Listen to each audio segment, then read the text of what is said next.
yɛda fofra wɔ bɔ adeɛ no ɛde ahyɛ yɛn nana ya sɛ wa magimedwan samahodra ɛkɔso ɛwɔ yɛ man mu medi ne nyinaa no ɛba aba bɛso mu sɛ showdown dwumadie mame fa kwanya wei ɛma mahwɛfo adane de nyinaa mogyebrɛ ɛhwɛ samahodra nana ya sɛ wa mede bɛso mu ɛwɔ Kumasi online TV na fe Friends of TV nyinaa no akɔ abashonko ɛfamba platform yi so MPP amanyoko no ho nsɛm NDC amanyoko no ho nsɛm social story ɛna fe samahodra ba wɔn krata ne mu ni adeɛ nyinaa na yɛ adeɛ akyɛsɛnde no yɛba bebiebie ne nyinaa ne ya pensempensem na afe so ya tuja no ɛde ama wɔn na wɔsɛ fatase ya tuja no ɛde ma wɔn mo mesre subscribe to your channels no ɛma me wuwi a wa share video we ama onue bi ɔno hwɛ wɔ so ɛde ama obi foforo na afe comment section ase no adwenhwɛ biada wo bia no do adwenhwɛ afa hɔnom ɛde ama me ɛbɔ 3 pm a communicators ɛbɛba bɛtena se na agya ya twehwe nkɔmɔ ɛde afa nsɛm ahodoro a ɛtwegu me a mede dwumadie ɛso mo medin ɛne nana ya sewa na Badu Kobi adaroma ɛna nda no mede showdown dwumadie ɛso mo ɛyɛ Danis garage wɔn se men kan kyerɛ sɛ opɛ car atɔ opɛ car ti apɔ car ɛyɛ papa pa dia brabe pie mu ɛwɔ wɔn ahwe ɛyɛ cars ahodoro na car bi eketedin bia no wɔn obi ɛwɔ mu showroom wɔn mekyerɛ kwan ɛnyɛ yɛrɛ kwan kra wɔn Kumasi askwa wɔn ni TI Amas ɛna edi inhwɛni baby bia da wo bia no car wo part on the price 0550623377 na mehyɛ sɛ ɔbɛhyɛ ne nso sɛ wɔn cars ne deɛ enkrata egu so ankasa ɛyɛ car bi a wotɔ a custom officers ɛmɛtete wa police for ɛmɛha oni ade obi amɛka nkyɛw sɛ o car we di yakɔ akɔwie free dɛbɛdɛbɛdɛ wɔn cars deɛ ɛyɛ papa ɛna afi nkrata so egu so saa so ɛna engines nso ɛda wɔn cars ne nyinaa mu no ɛyɛ ade a ɛyɛ kama ankasa kɔpie ma wɔn aso ɛyɛ na car bi a wopɛ bi ano kɔna akɔgye wo deɛ saa so ɛna police band for so asɔmase ande no mede showdown dwumadie no ɛso me wɔn so se men kan kyerɛw sɛ wo hwɛ sɛ deɛ dan de nyina wo pon adwuma na wo koduru fia na wo complaining na memu o agye sɛ wo da fom na kwabrane agina wo so etietia wo no wɔn se de bi police band deɛ wonye bi na sɛ wo de sra wachi a wachi kasa na emu tutu no sisi na agye sɛ wontumi ɛnya wo hwɛ no kotodwa da bi a wo bɔ wɔn sa no sɛ wo kotodwa mu emu tutu no wo de sra so a mepacho pains no ɛyɛ ade ne nyina no ɛbɛkɔ wei ɛyɛ quick action ankasa ne 5-10 minutes na pains ne nyina no etutu kɔ mu betumi akɔ pharmaceutical shop anase chemist shop bia akɔ akɔgye mo de saso ɛna mo a mo pɛ no dudu etu no nkɔpie mu ɛwɔ Missy Herbal Center imron Kumasi ɛnkɔgye mo de number no ɛna ɛda kasafoni na se a wo betumi afrɛ wɔn mo na agya wɔn no wɔn mo atwetwe nkɔmɔ na eduro no wɔn mo etumi akyerɛ beebi ɛwɔ beebi a benya bi ɛne adeɛ nyinaa no na wakɔ akɔgye 0244582993 Mira and some under day no mede esum ne mudia na kyese miama de nyina Dr. Matthew Opoku Prempe aka Napo and the former running mate edema the new patriotic party yes nim say Dr. Mahmoud Bamie baso oba bebodin anya hwe no ɛwɔ so otumi ɛbɛbɔ no na poni din se wɔmbra na ɔmbɛka ne ho esan se bra na MPP amanyoko ne kɔ primaries no kasa na na memframa mu ne se MP before there wɔn believe so much inconsistency no ade ya former president Kufuor ɔkɔmienu ansa na ɔba bɛyɛ mampani na adodan ko Kufuor ado show boy wɔn so kɔ miensa ansa na otumi aba bɛyɛ mampani na saa miensa wɔ kɔ yɛ nyina no ade a wɔ repeat Dr. Mahmoud Bawumia se ne running mate Orini 2016 election was also the Bawumia esa kan ho 2020 was the Bawumia esa so kan ho mane ye ne running mate ne se Bawumia nyamia ya dom na delegate akoto abade amane 2023 no abaye flag bearer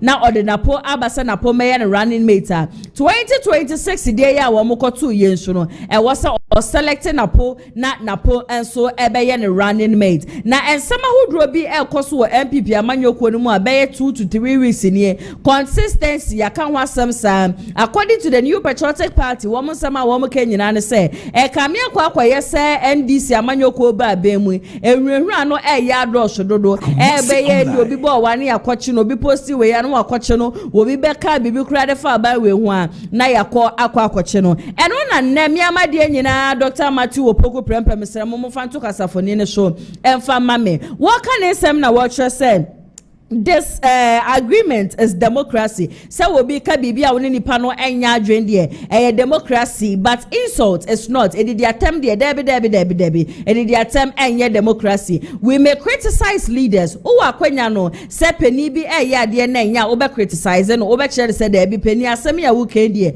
mene wo enya adwen. Challenging political parties and question ideas. Obe to me any political party bi yi nsama no se woni nipa no enya adwen. But when argument gives way to abuse, democracy loses its relevance. National, the moment I obe kasa edietia peni bi no na chese kebi ma minke bia mabuo na ye kire se wo man mu obi atumi ka na adwen obi atumi kebi no obi so a kire na adwen de afa ho no. The moment I would the atam ni ade nyina na bewre mu no ade a eno no ye friend say democracy biom ane na NPP amanyoko when it comes to this whole issue maka ho asem countless times say NPP amanyoko anya hwebra na wa bem from 2017 and 2024 Ghana for the kokomoti no koto abadema amu a mu free abe koto abadi ti amu a mu free abe mu no eniama hodro na wo hono ma MPP amanyoko no mo yeye anya hwe Dr. Mahmoud Bawumia podie debi amuka say gold for oil policy Dr. Mahmoud Bawumia na de baye digitalization mo de achire Bawumia konso no no de baye sa so na mo kire se na mo wa bem no mo ye agenda 111 project ni ade big push ni ade nyina no mo na mo siese mo na mo de baye inti anya hwe na no party no ko opposition no party ko opposition 2 years okra na nyamaye but this is the time man ka mo so mo pentama kwa select mo flag bearer antem said ye be ya sa flag bearer na mo kwa select no obetumi aba be boa mo ene ade obetumi aba be make sure so be ne campaign antem said ye be ya general election ni dru hono ma Ghana for ede kokromete no ebeto aba ede man dia I feel say this is the time man ka mo communicators and answer mo tiktokers ne ade no mo be ka kire wo mo say they should go sell Dr. Mahmoud Bawumia. They should make sure they expose this certain government on any maybe a woman ya niema no enye kama. Base kwa brani di phone besi ne nimba to 2B be didi atem ni ade. Said ye miyama de nyina Dr. Matthew Opoku Prempa aka no. Or said disagreement is not democracy ane. Enye se wo be gina hono maba be didi obi atem ni ade. Eno ene kire se aban ye ba ye. Anase no ne kire se bia wa aban 2026 2028 awose Ghana for edi kokromote no eto aba edeman media meka sa asem we say NPP baby aba bedu say Dr. Mahmoud Bawumia kwa fa running mate dia me amade nyina Dr. Matthew Opoku Prempe na po he is the right choice e was say Dr. Mahmoud Bawumia selected himself on my running mate because anya hwe no ye repeat wo Bawumia de nipa na ye repeat you with no e was say the side nipa na eto aso me hu say propaganda hodo na ekoso Dr. you be free yemu nyina pe honorable Sir Raju Asafo mu nyina pe but they lie bad ye tiasi ya tachemada bodwe maboje di emu efusani die napo ene safata so be running mate edema the new patriotic party meto asem ne so ede amamudia enna da ena mebesna fidie man se me de beso mo se eyade a Reverend Isaac Owusu Bempa wo ke kan sem bi wodi nkomo bia ne nkoma wodi nyina no all point fingers to the new patriotic party say wo mo ayenie ma bi wo makeka kan sem bia jasa sansam ne ade nyina no eyade a wo no Reverend Isaac Owusu Bempa ene ne endi ne especially abra wo mo wa be mu enna manu shunti no no Reverend Isaac Owusu Bempa kira say wakasa ede a che ne nyankopon say Dr. Mahmoud Bawumia paade enya de obetumi ababe ya mampeni de brada ye nyina ye nim se Reverend Isaac Owusu Bempa de na opanyame adifu a na wo mkokoden ye papa edema the new patriotic party a eyade a chese wo ka ho bi na ntokwane de ende wo kon no tumi be hye nkom kra se na na do dan kwaku fado nyankopon ede o man Ghana hye ne so obeba be ya mampeni na asa that time na wo hye nkom no na de ende si amanyoku no wo be ya be ka che Ghana fo nyina se John Dramani Mahama de wo ntuna kunwa no so da kwa wie che no wo se twa no aba abeka che Ghana fo nyina se John Dramani Mahama de nakuma penti no twede aponyankopon asa so de o man Ghana asa so ashenensa na no mu na MPP amanyoko no before the general election no ye nyina ye hu se Dr. Mahmoud Bawumia kopie mu e wo Owusu Bempa asole a wona ne ko kasa ya o keke so this time no ko election ti wosre no won mampa ya no odin ye papa pamfama no ba sampa bono kra no se na mfi Reverend Isaac Owusu Bempa na mfi nakumam enam niema bi MPP amanyoko no wa be mu no odo ne hu nsenko ye MPP ni sofo wa kokoden de ama MPP amanyoko nti anya hwe no sanka party na ba be mu abosha hodo anka wo hye no e wo so omutu bi di sa abosha ni nyina so anasa adodode bia de safata ne bia no e wo so omde sa adodode no edema no na so MPP under eye man His Excellency Nana Adodanko Ekufuado Mfanchame your former president at the show boy another is watch and Reverend Isaac Osubempa ye che no ekotu ma oni agrada ho nsensema ebeye bubuja with social media issue from that day MPP amanyoko no munya peace of mind the biada na no ada no mebeka chem so obeka say during 2015 or 2013 mo honum and I was share come say ade Nana Adodanko Ekufuado ewie ne term na obe make sure so the Dr. Mahmoud Bawumia beba na Dr. Mahmoud Bawumia so de wonsam fata na Nyankopon ka so de o my Ghana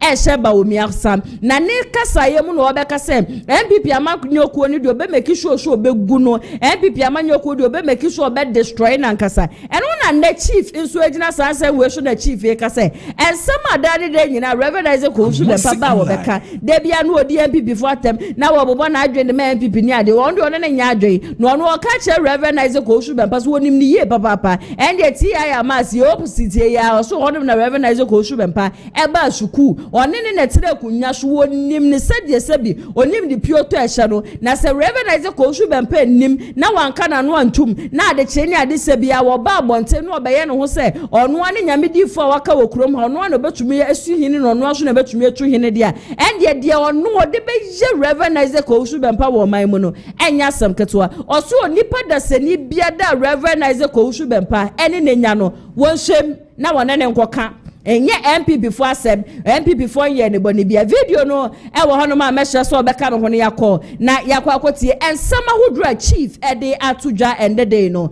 emfa ne nyina ambrasisia Isaac Osubempa no ebe kaseti aye nyina di nyina atem. Now let me use your medium. Me and my videos are call out. Let me stand on your medium and tell Isaac Osubempa. Oh, that me met no what here amas. Mamin can't no.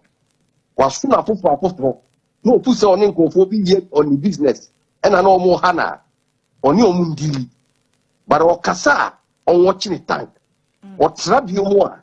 Oben nunu e wo MPP sano. Why we are the power in DP. Kumasi online. You are pay for him. Me catch no pontie ni mo record man o si honorable two o Kumasi the video to by all me take o si o try e bi mo a ye ya pay for 10 ye din ba to for me o be hu bi so be catch so be do me MPP ono adumi ni hu awie o for ba ni trecha no adumi hu awie on fa no humra. We are ready for him. Me and them are starting. Me see a tramesa a video amano. What damn me? What's all the MPP in that? Who personal? We will also go on that tangent. I will try. On your sofa. There I will try. On your sofa. You're a look. Me report here about. Me do appear to our captain say. And you mate now on anything one desk. You mate now on anything one desk. Lori said, and you mean I make a say. Me need a track here mass 3A. 3B, echo 4B, then none any ati. O buy a plan o the born a buy. I must see a couple born ever found count. Why do this year? Yeah. All right, do you ever? Ebusiate chief ena yetie ne nsem nyina ba wotie ne kasa ye de a watch say Reverend Isaac Osubempa won hwe na no kasa ye papa no asaso ama monte ambekasa afantia eye NPP amanyoku no enipa won ni nya ye no oni nipa no enko no afe enipa ajaso omodro NPP ni mpedifo mu NPP mu ene NPP na kasa no onfa sa party ni sinche na nipa wo form no ne de won no enko na de cheni ade sabia ensama hodro no eye adoso ankasa me amakane several times to say Mr. Reverend Isaac Osubempa metene ya onase because he feels he sacrificed so much for the party in Tinkanano adode die bi kura ba ye bra mu wa be mu anka mo pode kakra bi mpo e ma ni but mu wie ye ne ma mo de ye no ne ade nyina no but the same Bible ade chini ade se bia Reverend Isaac Osubempa original wa so de fie e de preach ye se to where is human to forgive is divine anya hwe ne Bible no e kasa e de kire forgiveness nti aga wa kwa ye leader ye ja so for asole ma bebre na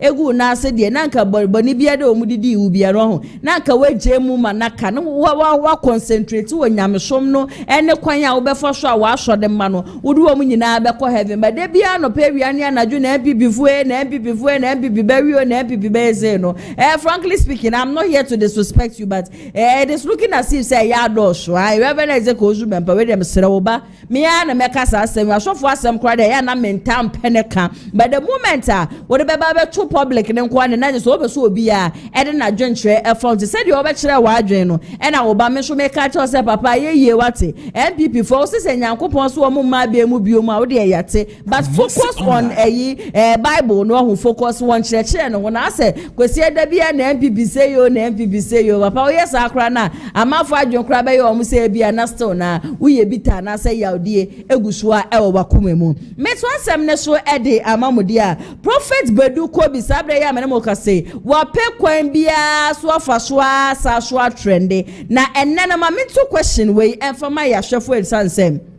Anytime prophet Badu Kobi wan sembeba no people end up saying say Yera Kennedy akompreko ohini Agyapongs oka the downfall of prophet Badu Kobi who me to mama shafo say money sankrofo na adane de nyina no wo mo ka sansem no ya adwen anasem no wo mo enya adwen ene ye da sorry ya chese video bi a hyase a circulate wa be fonten time fidie no so a chese prophet Badu Kobi ya de chese ne ho mfa no kura chese ne ya ne de jazebusua emu aye dia wo mu frefrefrefre penifo ne ade nyina se sam penifo ne nyina no embra na wo mu beboa prophet Badu Kobi na before asa ne ye be rewura honom nom ye nyina ye nim se de Yera Kennedy akompre ko hine Agyapongs tie akompre ko hine Agyapongs eyo obi ade ba ko chiri woni wiase no so obehu so obi sisi obi until it gets to a time ewa na brabe mu a o make sure say the very moment obehu say bia nyamedi fo bi e kan bibia na say nyamedi fo bi ye bibi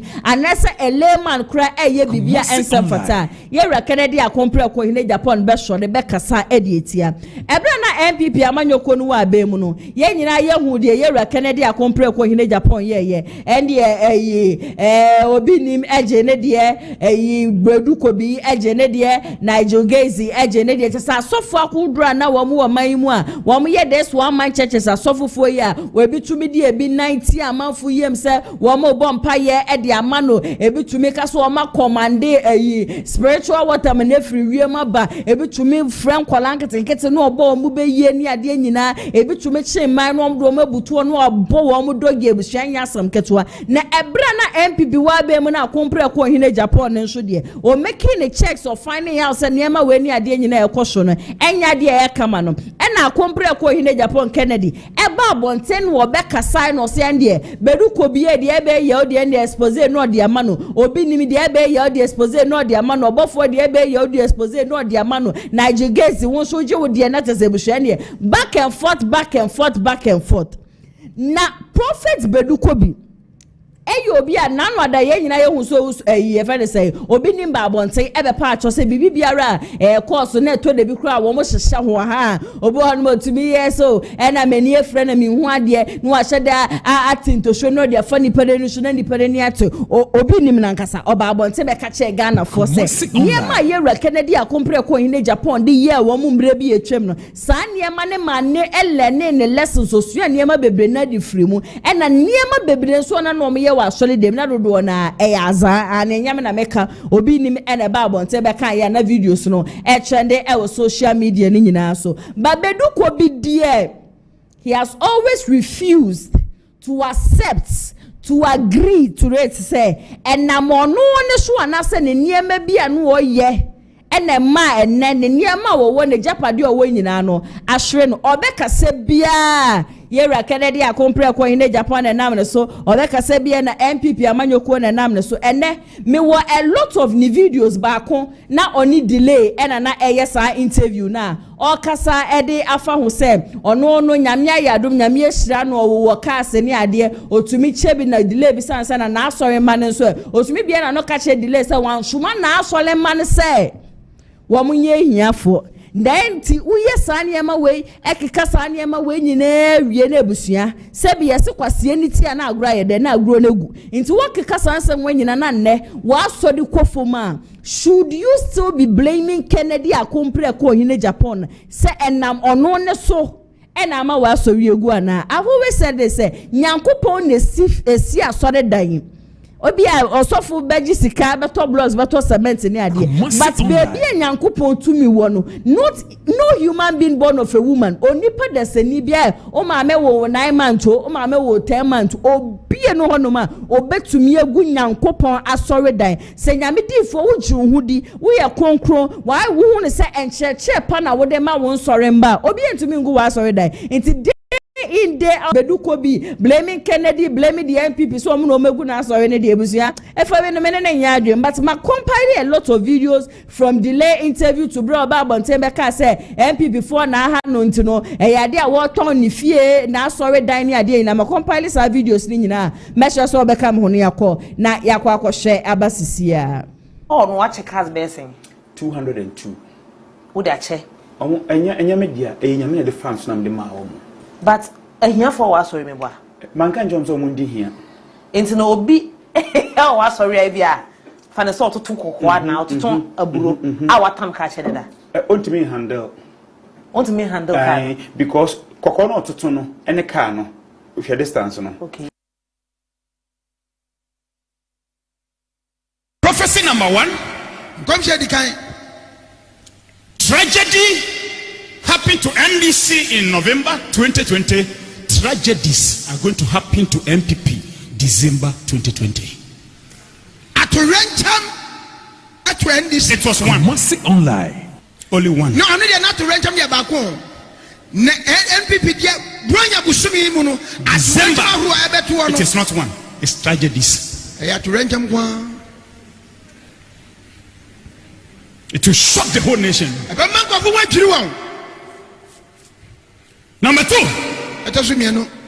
Trump is the 46th president of US of A.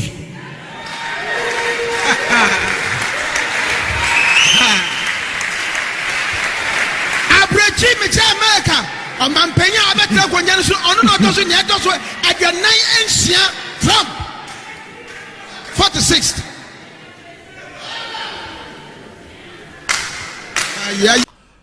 Tell me, what did the NPP do to you? A few seconds ago, you said the NPP destroyed everything for you. NPP messed me up in terms of my business, a whole lot. In terms that, like, now you can't move again. And from that time, what specifically?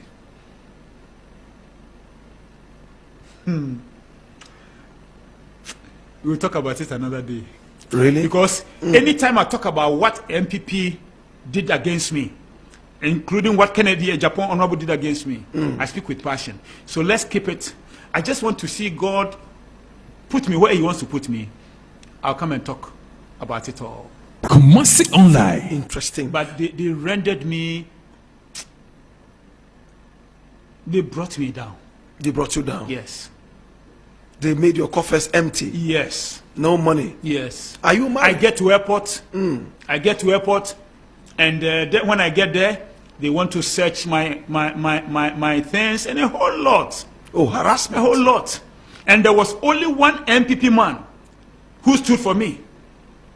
I should have mentioned his name, but I think it would be good to mention his name. For political and reasons. His flowers. For political reasons, I won't mention it. Okay. I don't want it to be like I'm bringing. No. So they were searching you.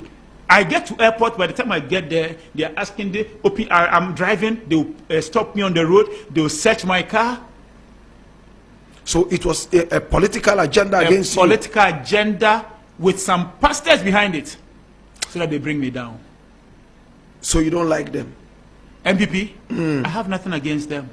Really? No, I have nothing against them because you see, some of the MPP people are still. I met honorable the minority leader.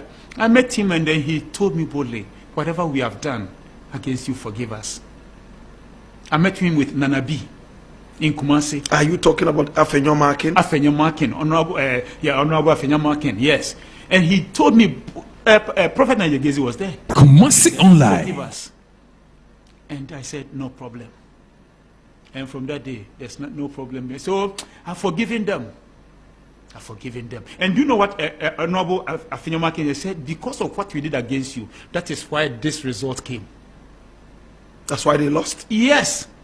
And when I was doing the spiritual work, I did it in such a way before my God that they should lose in such a way that they themselves will get to know what we did against this man is what is the cause of this.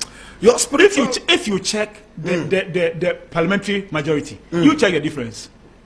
It's huge. Can I shock you? We went through every constituency. Wow. Every constituency. Wow. And we spent thousands of dollars in a constituency. Well, you sharing the money? Some places orphanages. Wow. So if I tell you the constituencies are a lot. What is it? Is it 200? I think so. 276 constituencies. So you check. And if it's thousands of dollars for every constituency, you check. That's a lot of money. And that is what some of us did to shift the whole parliamentary to NDC. Tempera. Jesus Christ. How can you drive? Menya cars too, Nansenya Nina 4 wheels. But I had to get it all because of that. Papa Badu Kobi. Yes, sir. Oh, Tom was sorry, Diana. And yeah, they made Thomas sorry, Akudi. The information tell me say, what the car and who told you could shaka? Kase, a cabin one meboa. But can't buy just because of few things we did in elections time. Okay. Papa Badu Kobi. I can buy for Diokana. I don't know. I don't know what do because I did maybe we are saying life. It is now a fleet of castle. And you mama. Me say Canada Japan, this is Badu Kobi, Namia Frame. Who do a power position 50 times or me that. Catch a gun for second, surprise me, and yet, Bomia Donate in Japan. Not done. There been a old Dinipa Bonnie, no cock in flag bearer. No sabe you did more, no sabe them crazy. But I never was remember. Mankan Johnson Mundi here. It's no be. I was sorry, for the sort of 2 cocoa now to turn a blue. Our time catch it. What do you mean handle? Cocoa to tuno and a cano. Okay, distance. Okay. Time changes. Time changes. Papa Badu Kobi. Yes, sir. Oh, Tom was sorry, Diana. It's a meton. A church or board. Nyamia Kasach, me say, we must leave that place. Because since MPP bar power no, omo breaking me. One of my MPP lose supporters are now. Oh, sorry, Tiamino. Now, what I'm ready. Minyanko Pon Crab Panisho. And then I go for some Mesa Kakon. Me say Canada Japan. This is Badu Kobi. Namia Frame. Position bay. Our Ghana. Abra Minyanko Pontias, amusement Yasino. A being said that. Who do a power position 50 times? Oh, me that. You are hit. There be nothing else. Sorry, Tenassi. No forbidness was for. And you will be seeing me win the mono. Osinekwatina radio station na masɛ no apɛ ho nimne flabber and comfort but utimi hwe nyame ni kase obi akum ne ba papa only say criminal matter. Yes, you but Sabi na mjina bi. Thank you. I'm so happy to hear this. I didn't know you were there. No, I came. So how can you go and lie say Badu Kobi akum ne ba? And does he know what damage it has caused me? It has come international damage. Until Freddie Mabe is surprised to hear say Badu Kobi has debts. Now that is where you wanted it, so I've hit it. Freddie Mabe be surprised to hear Badu Kobi has debts because internationally, those who do business with you almost share some say you are a criminal. And you kill your son, you drink blood, you do this, you do that. When a boss, it is people correct or no can this ope. Ana Badu Kobi ni back or da beach and Sakumo police coach na some kwane omo take kwane omo Sakumo. And I give you the opportunity to call them and ask them if any case be above sir. Into what na say Badu Kobi na say but just asaka everything. And he says everything. No what can mean yankopama wo afa ho adi. Badu Kobi eba mi che breaking news na kwakwa na ba Badu Kobi go kan ye Japan fie na okokoto ye me Badu Kobi da omuchiro tempera. Ow, what tempera omuchiro? Yes. Jesus Christ. How can you drive now? Menya cars too Nansenya Nina 4 wheels, but I had to get it off because of that. Papa, I now fleet of cars. And I won't talk. Red car be, but you're not the buyer. I won't talk. And then I'll be losing. Do you have access to your bank accounts as we speak? Let's put that aside. Do you know what my party no? I yes I know.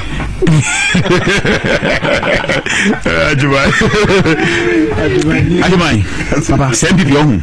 All right, it's share videos. Me compile ye boy ye the share mona. At a point, dear just a Badu Kobi say 2020 election and dear MPP be we need the brother John Dramani Mahama and a baby. At the end of the day, no sound commission no ambem. The same person bra watch check us and dear ye beside delay interview beside so na be no sorry for hoibia obi ton we bro kokwa ya to so near dio so no one small bia so bia ye hie new. Ono he didn't send anybody now. Obi a ye ni out to work there. One card there. If I obey, they are lots. It got to a time where this same man of God, Eba Bontain, Ebe did a ya Santa format tem, Ebe Chena before to say, Fanta format to say, a Santa format to say, woman ni brad ye just say, and some ebusia na a so chen croi, and as at that time, Yamidi fwe Edeba Bontain Wobeka Nina, and na sorry gua. He is blaming the NPP and blaming Kennedy Akompreko in Japan.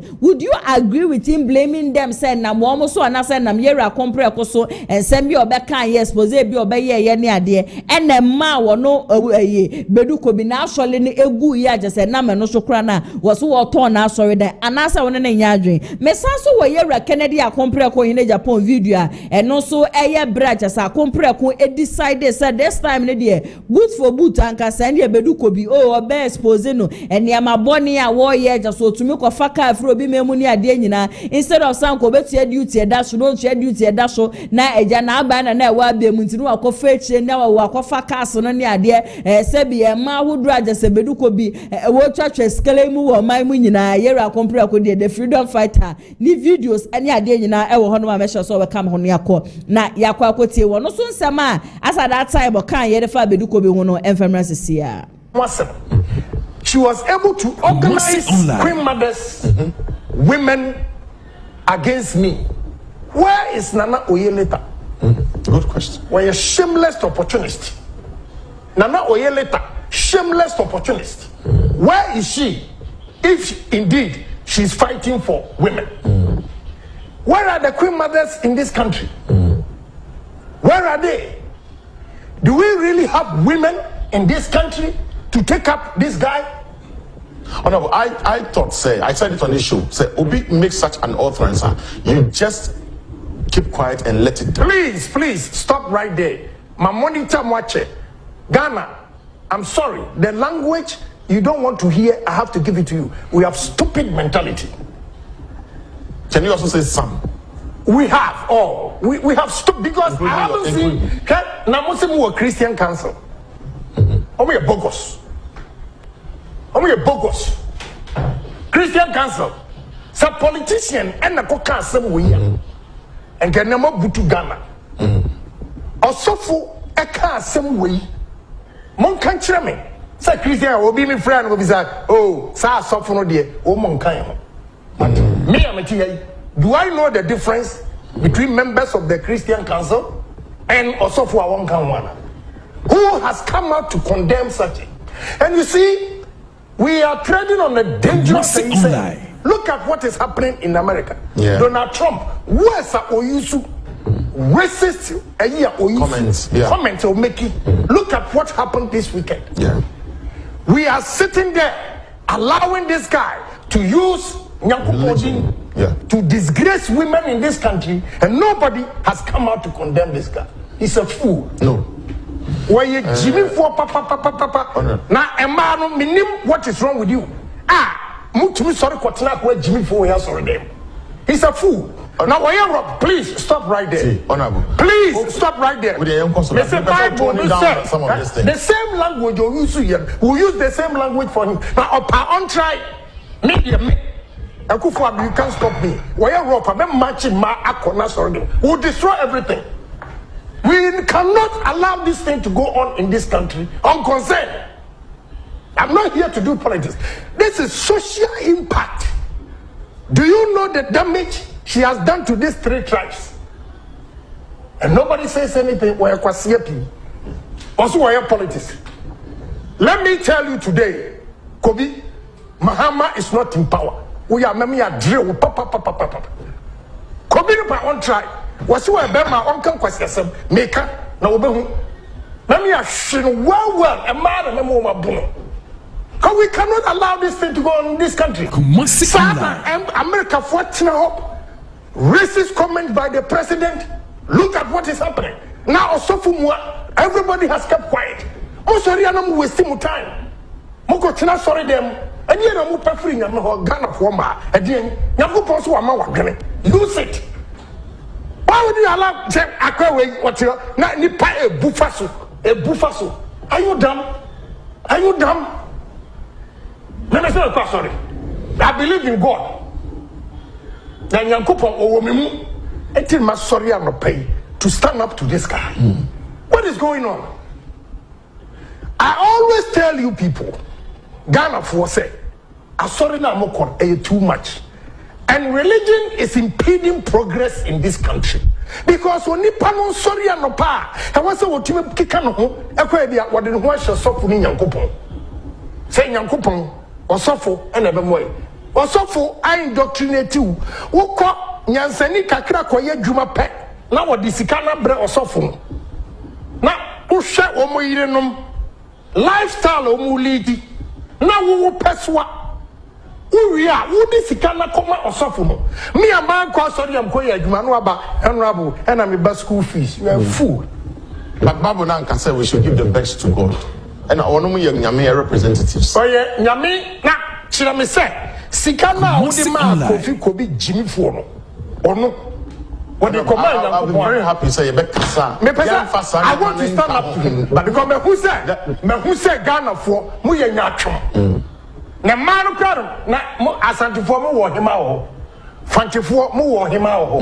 Aigbefuo mu wo hima wo. And you see, if you listen to the words he used, say 40 women are foolish. What did you want to tell Santifor man? Okay, you say I go for Madi, only a dormant. What did you want to tell Fanti? Any Santifor man? Because Santifor man, you be greedy. Ukoto, Ukofu, a Befia, Ukoto Musio or whatever. Now, Bema Jimmy Phobi. Ojira no you e mema no ma Jimmy pa na no me hu asori oba bi so kumase o ya asori wo de nsa so obi ani pia say hi na mema a Jimmy fo no mu so no. What is going on in this country? And nobody oba use Nyankoponti, everybody is afraid. Now we should tax asofofo. Let me tell you, Tommy, asori no ankasa itself and maybe I won't tax one. Osofo no church you should pay tax. Yeah. Every member of the church because you pay tax. The workers in the church, you mean? Let us ask them. So tax. Let's ask them what is going on in this country. What is going on? But I didn't so that we can ahemfone ahema one more the various regions now you can't answer no. One month means standing up to say I'm so disappointed. And Ghanaian women. Have you tried to find out why? I don't need to find out. But this home and Raminam Kumasi weekend. Hey, what are you guys doing? It's a big insult. But what's the Bible? Do my anointed no one touch, not touch my prophet. Who is anointed? Akwa Jimmy for or once we are anointed. Why? So for Kwasiawe, most were anointed. Anointed for who? Anointed for who? Tell us who anointed him. Go check in history. Cromfo pa no dia be. One more cromfo. First, no one young Yankumadino, and then one more change in Yankupaga. Most of them, if you want to go to church, go to Catholic church. At least, seek out the woman. You know what they use it for. Methodist for will show you. Anglican for will show you. Presbyterian will show you. But this one-man churches, most of them. Nagana Fonsu Pebibium, Sawuko Catholic, sorry. Now, My Father who art in heaven, hallowed be thy name. Give us this day our daily bread, and forgive us our trespasses against us, and lead us not to temptation. And we all the Lord thee. Oh, we are ready. Christ have mercy upon us. Lord have mercy upon us. Christ have mercy upon us.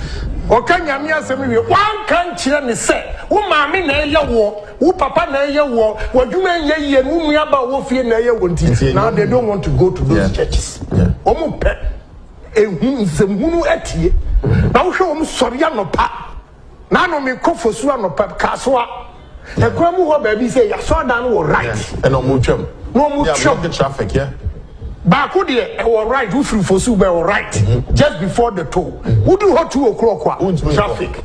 Another one who call for Sua and also right is Shemusa and also traffic. Na and opa Obeko Juma a Juada no pa.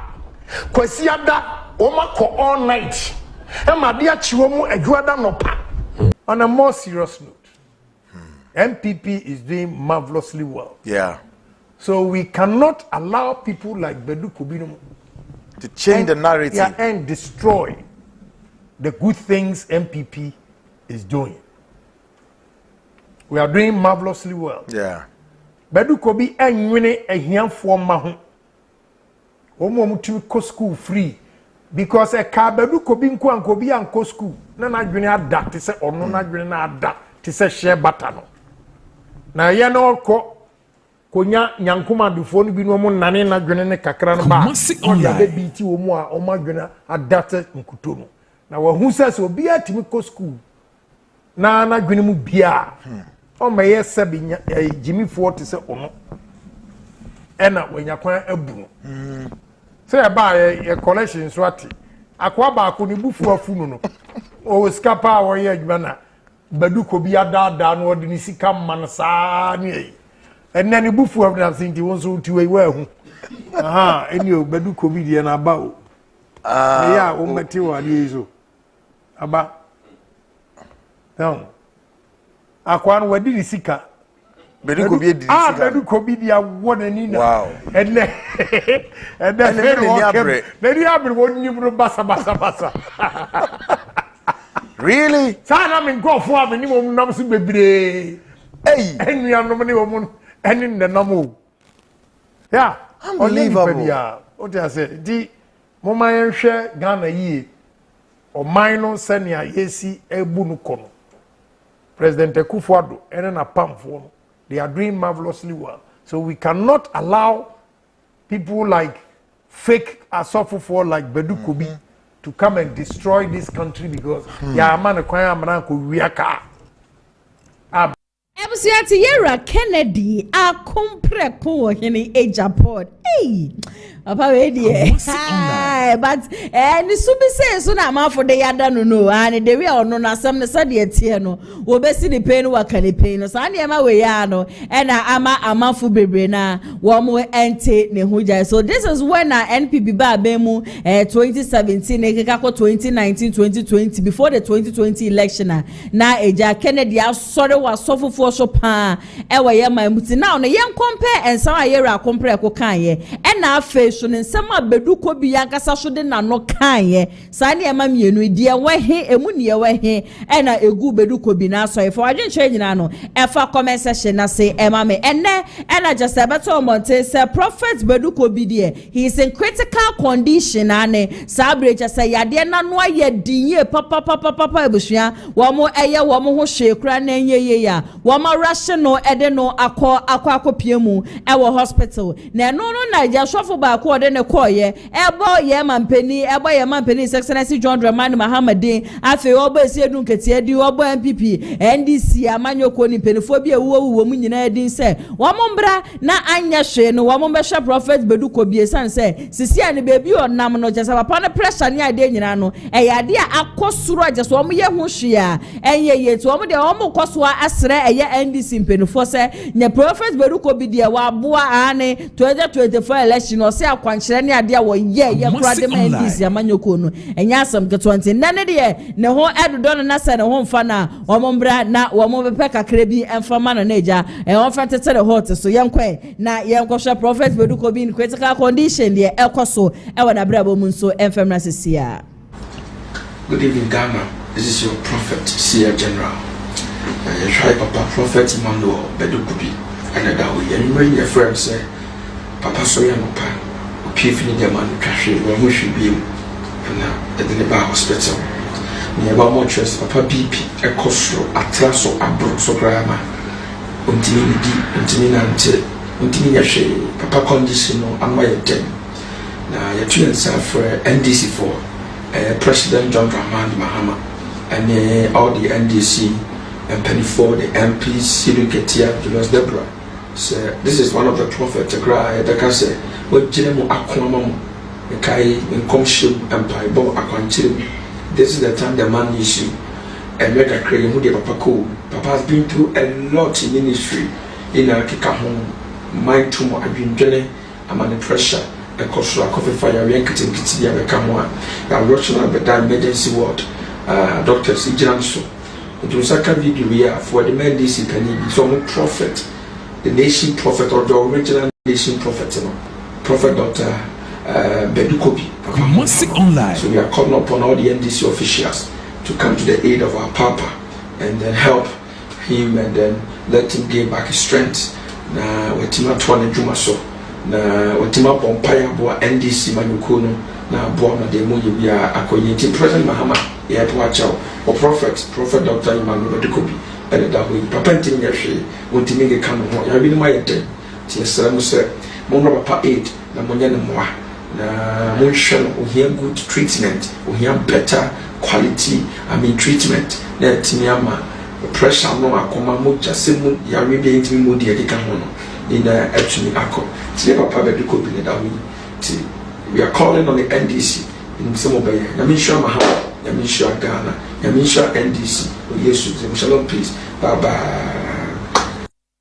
Any abusia no minya private hospital cry nyamidi foida ashe because well we should die any mom there I don't know but it doesn't really look like say your hospital but bia no obi private hospital no baby I would no yes the condition there I critical I feel say obia ensua bibi enfe free side we mu abrabo bia da wo bo ne bia no da chinti you don't know what is ahead of you making sure say ube make a good investment. I remember Prophet Badu Kobi, the old Badu Kobi, oto fie che, oto kase che ni ade nyina nti na me bisa me ho se nti sa niema we nyina Badu Kobi ye nti nkrofo wo boa wo munyinia no nti obia ntumi meboa bapai ebre ba bonte se Badu Kobi kura so oto na asole fie ni ade nyina nka nkrofo mo boa wo munyina not even a single person and etumi rush corn hono ma wo mo etumi ekoboa no ye be share Christian Council for no so se eja wo mo na Prophet Badu Kobi de eba ne say what ya sole so ye o hye nkom ne ade anye hwe no ma Kristo som no ho abenyam kakra nti wo ntwa wo mani nko na wo mo enkohwe no na me na mabe fonten video show na mse ma minti rem wo Facebook na me enkohwe de ekohwo e wo honom na me kopie mu honom no e na me hu kwesi kwa atende na kane no no okasa e de ma yewra Kennedy akompre ko hine Japan no wakwa posti e wo ni Facebook page a mesha some beto so ediamame or say he has lost his child, his church collapsed, his business collapsed, his marriage collapsed, his finances collapsed, and now even his health appears to be collapsing. No matter how you look at it, Prophet Badu Kobi's situation is truly heartbreaking. May God continue to show him grace, strengthen him, and sustain him as the burdens of life grow heavier. I am aware Prophet Bernard Nelson has assisted a lot behind the scenes, and he is willing to do more. But Prophet Badu Kobi's challenges are hugely overwhelming. I pray the Christian community comes to his aid in this current situation he finds himself, where his health is almost failing. Na chese kwesi kwati anaka ne no kasa de mayera kede de akompre ko hine Japan ni and watch brofu e de akwakoto ni Facebook page ebre ba abonten se eyade Badu Kobi ne ho emfa ne kra chese sisi ana ne pressure arise and watch chese eyade Badu Kobi ne chese ne ba efri ne nsape na sorry egu ni business ni ade nyina egu na warrior nso eyade egu sisi ade sikasam ni ade nyina no aye basa e na afe na pomudin so no eya ji egu a ensa wono ne de wonim se prophet Bernard eyade chese wa boa papa ye papa and still now prophet Bernard are you ready say obeye mo na so osre eye Christian community ni nyina se wo mbra na wo mo embeboa eye prophet Badu Kobi san say the situation no eye so heartbreaking na prophet Badu Kobi kase bia was Yera Kennedy and afa MPP amanyokuo no na egu na asore and ona ndenya medifo condemn so de na no atum bia wo kire ne nsem say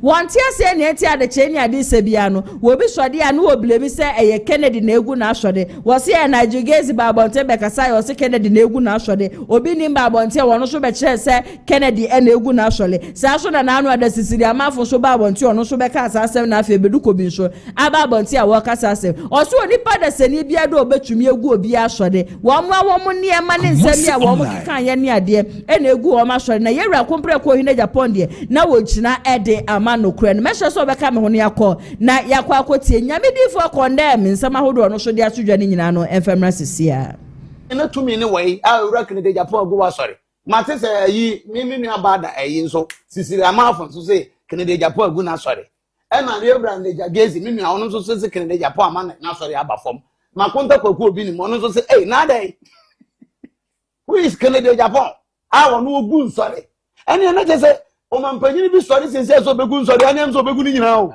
because kene de Japan nya minister se ko nya MPB wo businessman enti ya den no wetimi two bomb ba ko permit mi destroy sorry akese na wetimi hye ase ene na se minister of interior aka so begu sorry a atense ni nyina besa this was se Kennedy betimi abaye flag bearer I just wa be pa na chew ense mo ka gu ne so no let me tell you something there may break ni nyina me ne ya dwen nze di party do baby I also ma say be I sense na adwene ne ya adwuma I love him so much baby I didn't do ni ayedin enti ese so fa wish me na ebe boama nipa asaba ne nchen bi a good idea kwa ho kire de me nua ba Christy ene todwon oso we hia nya de manko kan bi mari enya me de se me bra Badu Kobi awade dine gina e gina fa ko check car wa ko de nto no anka sa 201 cars music online ono agye atum se wa ba down e ha me because se me bra with cases here na me fa from friends here say bra sis here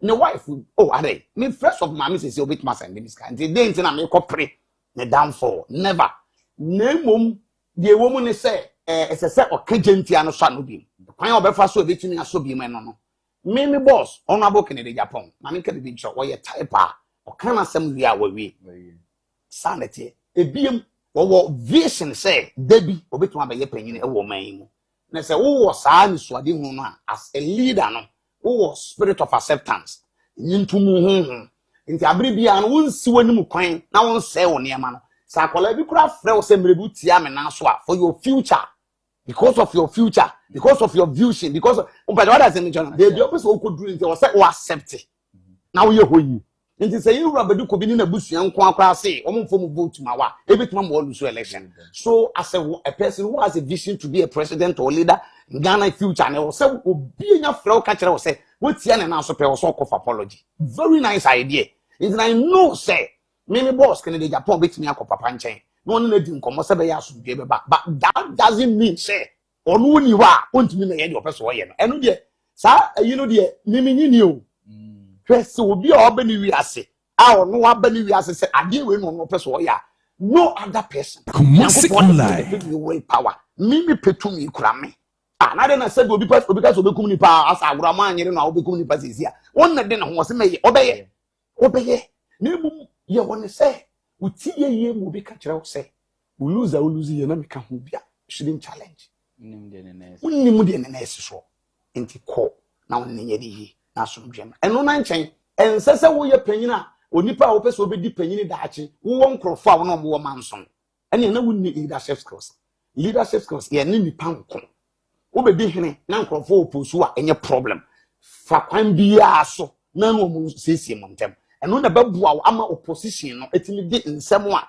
efa wo ho a wo mabɔ pobi ni ade nyina brew na ade ahwe wa brabo no wakwan so ye that is the best until leader be only say last week Donald Trump visited China president yeah and so many women tell you no media no so say amai panimfo mi no omon kan wi abonsam ni nyame pa the whole world do abonsam ni nyame a Trump ne Xi Jinping or something omon mi no na enka koraba na no Donald Trump visiting so now we deep panyin na say Donald Trump obia kama asma mi de mintie chinchina ma wie eyi me ko China me ko da bi wo ye sa na wo leadership no ne wie peye e bia na wo de wutra ye waba obi nim the next 4 years e bia American for beka so akokuru bia be san do akọ Ebusianti nyamedi for condemn na yetie ne nsem nyina aba wo chese sede Badu Kobi sode na kompreku na egu na afsole we sode a kompreku na egu na afsole oze Kennedy oyewan Kennedy die ongu obia afsole na emom no omo niema no omo kasa na ama wo ma sode ni nyina no egu ensema hodo aba won krata ni mu no hana ATP atena sia wode ni nyina no eba aba besom ye dwuma Kobi so adaroma na dane de nyina mitubidi showdown dwumedi ne besom ntima mentwa Usima Enjabwa from Kraton Femrasia. Wow, what a nice cars.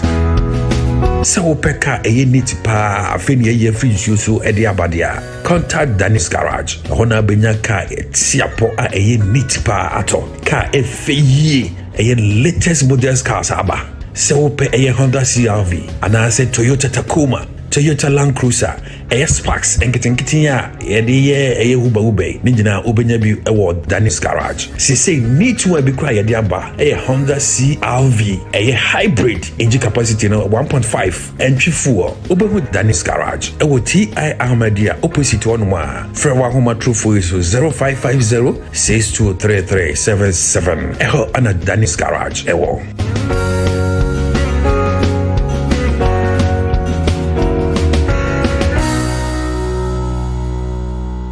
Contact Danny's Garage na kabia opebia no wo mpebi enfama and police band for so ewo honom de mo bibia da wa aposo eya oya usisi ya oya ukotodwe ya oya wonan esifom nyina no eya oya jasa wonsa untumi entene wonsam ni ade utire odwe do anadwo a wo beda wo bebresa wo bedwendwen ansa na wetumi ada police band ewo honom de mo bibiara eye nkukitu ebi pe ebi kra na esimi nchen sei ena tie uti kakra bia bebi a hoya oya no na odi a massage honom 5-10 minutes na pains ni nyina no etumi efri wo so pharmaceutical shop and as a chemist shop bi abetumi aboera honom na wakwa akwaje wodie eja na nsenso edwuma bi ani o man ni mutimesere upe bi akwa akotu akwa akoto nipa etopa nipa to we yenku bi e kama nti be bi a wo bodwa kakra bi na wo chinkura wo riko echimakura na trust me say enipa bebre na beto tractor drivers ni ade no mani je ho kopie mu e wo misi herbal center mnom kumase na kokacha om so pese wo so two police bam ni bi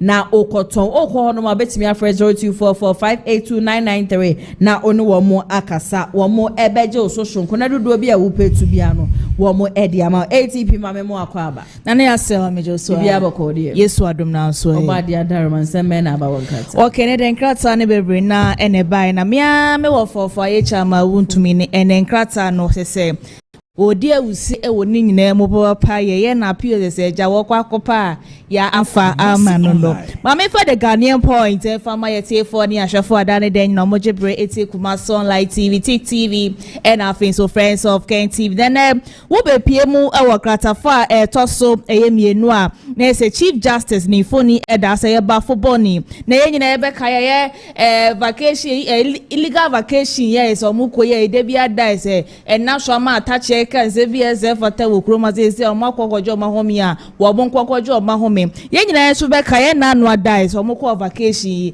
eye bafugbo ni she se oja wayi eye agegefo mo ba betena eye dubu ahehe sensem no so se de be ya wo betimi akwa abre ni abre bia na asem ni nyina no matimi ede ni nyina ede amano na na kratai aboho amane e wo kratafo etoso miensa se Chief Justice ne kasa se say ya ko ahogiem kra na still kra na yedi asem e wo kroma say kra ye ko school sahodro e wo my Ghana mu ase na say ko vacation pokra na eja mo ye vacation classes na enye say ajaje for so mako break e na wo mo entimi entena asem so na krata the Ghanaian point e bo ho amane enso e wo ha say wo be pie mo so won che mo ase so na say attach ya ni phone da as no se masa we ibu ko vacation na mo nkoda mo ko je ma home enya ade a mo be ko court na ko court china akwa kansem wo ho no enti no so wo vacation ko vacation ko ade a mo nkoda mo ko je ma home na mo ko san kwan de e wo mo yire mo na so mo goda mo yire no mo chi na ye ba ne say ye sa so ba ko court pa do no enya ade oba be ko court nya na so ko court china akwa bo ye dubu ahe ho nsensem no ne krata etwa ho foni kama so ede aba ma me fo nko pie mo so krata fa to so eye miensa na wo be pie mo so krata ni so a na say Ibrahim Mahama ni foni da krata ni wono na da EMP planners ano na no that is a be 4 months ni e na wo ko pie mo da my mind say so this kapuduo e koto ya wo share yetimemfo ni ahefo wo nyina bo say wo be hwe madaman kuro no etimi atompon ye papa na ye papa weti be de ne bo hye so a wetimi I employ ye timemfo ete da man nipa be 400 afi so ye akwan ahodre wo ho no matete apansan ni nyina no wetima hwe asiese ni nyina kama ese o madaman kuro no ese ekọ na ni wano akasa ene krata de Ghanaian point so po ho amane e wo krata ni mo krata fa to so eyemiensa wo be pem so asiase so a na sayamia me wo fofa ye chama udumiai ni foni da krata ye ni kama oni attorney general na den so mgo pie mo ko se jam ko mo kwa file for appeal no e na attorney general ba about se hwe si e mami ame wo fofa ye chama udumi ba chama udumi obebu ni ketemai wo be dwane from my Ghana mo se be hwe na kira kwan kra nya de ebehu no na krata the Ghanaian point e bo ho amane eso e wo krata ni na no pay and some of the Ghanaian points they buy ni bi no e na ma pense se munyina kama so ede amawo no mame fa the new publisher elfa elto so eno so be pie mo krata na se mia me ofa ye chama wutumi na wo hwe ne krata we ni ma ni foni wo siri ye papa bo se de tie bia me 20 years no wo betimi abafia ba abesan kwande na krata yi ebo ho ma na sa 20 January se na ye ma ni be obedwane an obebu ni ketem e de from my Ghana mo se tina hwa me ofa 20 years ni de papa ni de obetwa angasa won sa we me ne krata yi eso ebo ho mane enso ewa ha amedua ye matia medu na ekase eno se ni kro ni nyame anim ekwan ya chief justice fa shopa eda ne ye mbla wo kro ma se na ne nya ye papa ye ba ne ndi sama nukoma o ma sem kopie mo kwota ye di asem ne de mam na so eba ne MPP dia ne abudi abo mu se ebu abo wo mai eto no de won tia se de kokoso wo honom no ano de ye papa itene krata so ebo ho mane enso ewa ha se awunya bia na agya wakenkani nyina become so ede amaye na ube pie mo so asiase so a na se ma me pie ye friend Monica Amponsa wanya enfishia no 28 years ai na wawo abawe as abawe nya 10 years na wo se abawe ne panty no hu se ja ensuo troka bi wa abawe yi ne bayi panty no se da bi won ti ase ade obi akwa kofa me bayi ana wo to ne sa friend ne bayi se me ba wo bi afa wa crazy da bi da ma me obi anfa na ma me de brim da de wo brinta kraye papa ema ye mama eje wo vie se ka benku dade na ye de so da yi eye port no ho no wo de boa kra no still na kra ne se wo koye bibisa e kire so wo san so kofa aba so be brinda makra se still na mami menye bibisa afi ko wi ase wa kofa se kai en wo de aboa kra ya men na police for aso mami pe kire na kwa kopiem e wo court a ene krata e bo ho amane e wo krata ma wonya bia na eja wa kenkan nyina bi kama so e de amaye na public account committee penny oda no eyabna osei asare ena wo kase ena osi wo we de otonkra e de ma yama penny je de ye ma penny je de sika 1.4 billion US dollars bi asese either wo gold board and the office Bank of Ghana sika bi afa for best da send manimu ya ehwehwemu sha ase enkoso gidigidi for man ko so won sha da enti ase e de new publisher etwa hofo ni kama so ediaba mama for the Ghanaian publisher elfa elto so eno so be pie mo krataa ni mo klasa fe to so miensa na se ye man pani JDM ni foni eda sei na ye nyina so ye beka ya na no ada na se ndi MPP amanuko no wa be mu no ye man pani dada na adranko akufuado adu showbo adu gaga Jack Toronto waja denda 111 de baye ebesisi hospitals wo kuro ma se no kopie mu adanse south okra na ese galabse no mu didi mpokra de akopie mu ewo honom we na nam so ama eziefo asofofo ewo manga na mu asese da bi wo matena se hu se man pani JDM oba agenda 111 aso pase obet was with the brother to mutu manam kopie mu ewo health minister na so ye health minister agenda 111 hospitals in Kaden ke bebo ye papa na so ye man pani JDM ye de ne tuso akunya se wo ya atwa sensan onye na adwene kra se eja wo de ne nsan pokra ko ho to mu de mo ba so mo do mo support mo de sika ebe ka ye man pani JDM ho na eja wo matima sha ma agenda 111 netima kwosho ama hospitals netima bu okroma se ne klata the Ghanaian publisher ebo woman ye enso ewa ha wo kopie mo so wo ya denta dodo wa na se yetimemufo wo na eti ni suo mu subo papa ye se da bia man pani JDM na oni ye ko ni sei wo na wo se ya kwan na tete apansa mo ba be na afi soso maju kwan na yemfu turu ankasa na eku ye wo kroma se omo na makwan wa na so omo te kwan wuton waduane ni nyina no ade be cha ade be se obi kwakwato eja na ye netie nkwa no kwa kodunto osre ye man pani JDM se ekwan ni de ni manu bu ya no wo mo be hwe no mo siesie sa kwan ni nyina efa ema wo mo ne kratai so ebo ho amane ewo the new publisher mama for daily guide efa ento so eno so be pie mo kratai ni so na se Ibrahim Mahama ai wo ko pie mo damai se o se o madamai aba ba ye krabe hwe ye papa eje fediagrai promise wo mo se wo ba beje sa dama mines no wo be hwa mempuntunyo matima ba ho no wetima hwe ai employer na se wa fan crofo bebre na adwuma wo ho no mes o mo ya wono na Ibrahim Mahama na echu o muka akwan hodura wo no wetima hwe atro staff ni nyina ze wetima ye nyina kama eda ma wo ma na daily guide ebo ho amane enso wo krata fa etoso miensa na abepie mo so won chemu ase so na se mia me wo fofa ye jama wuzumai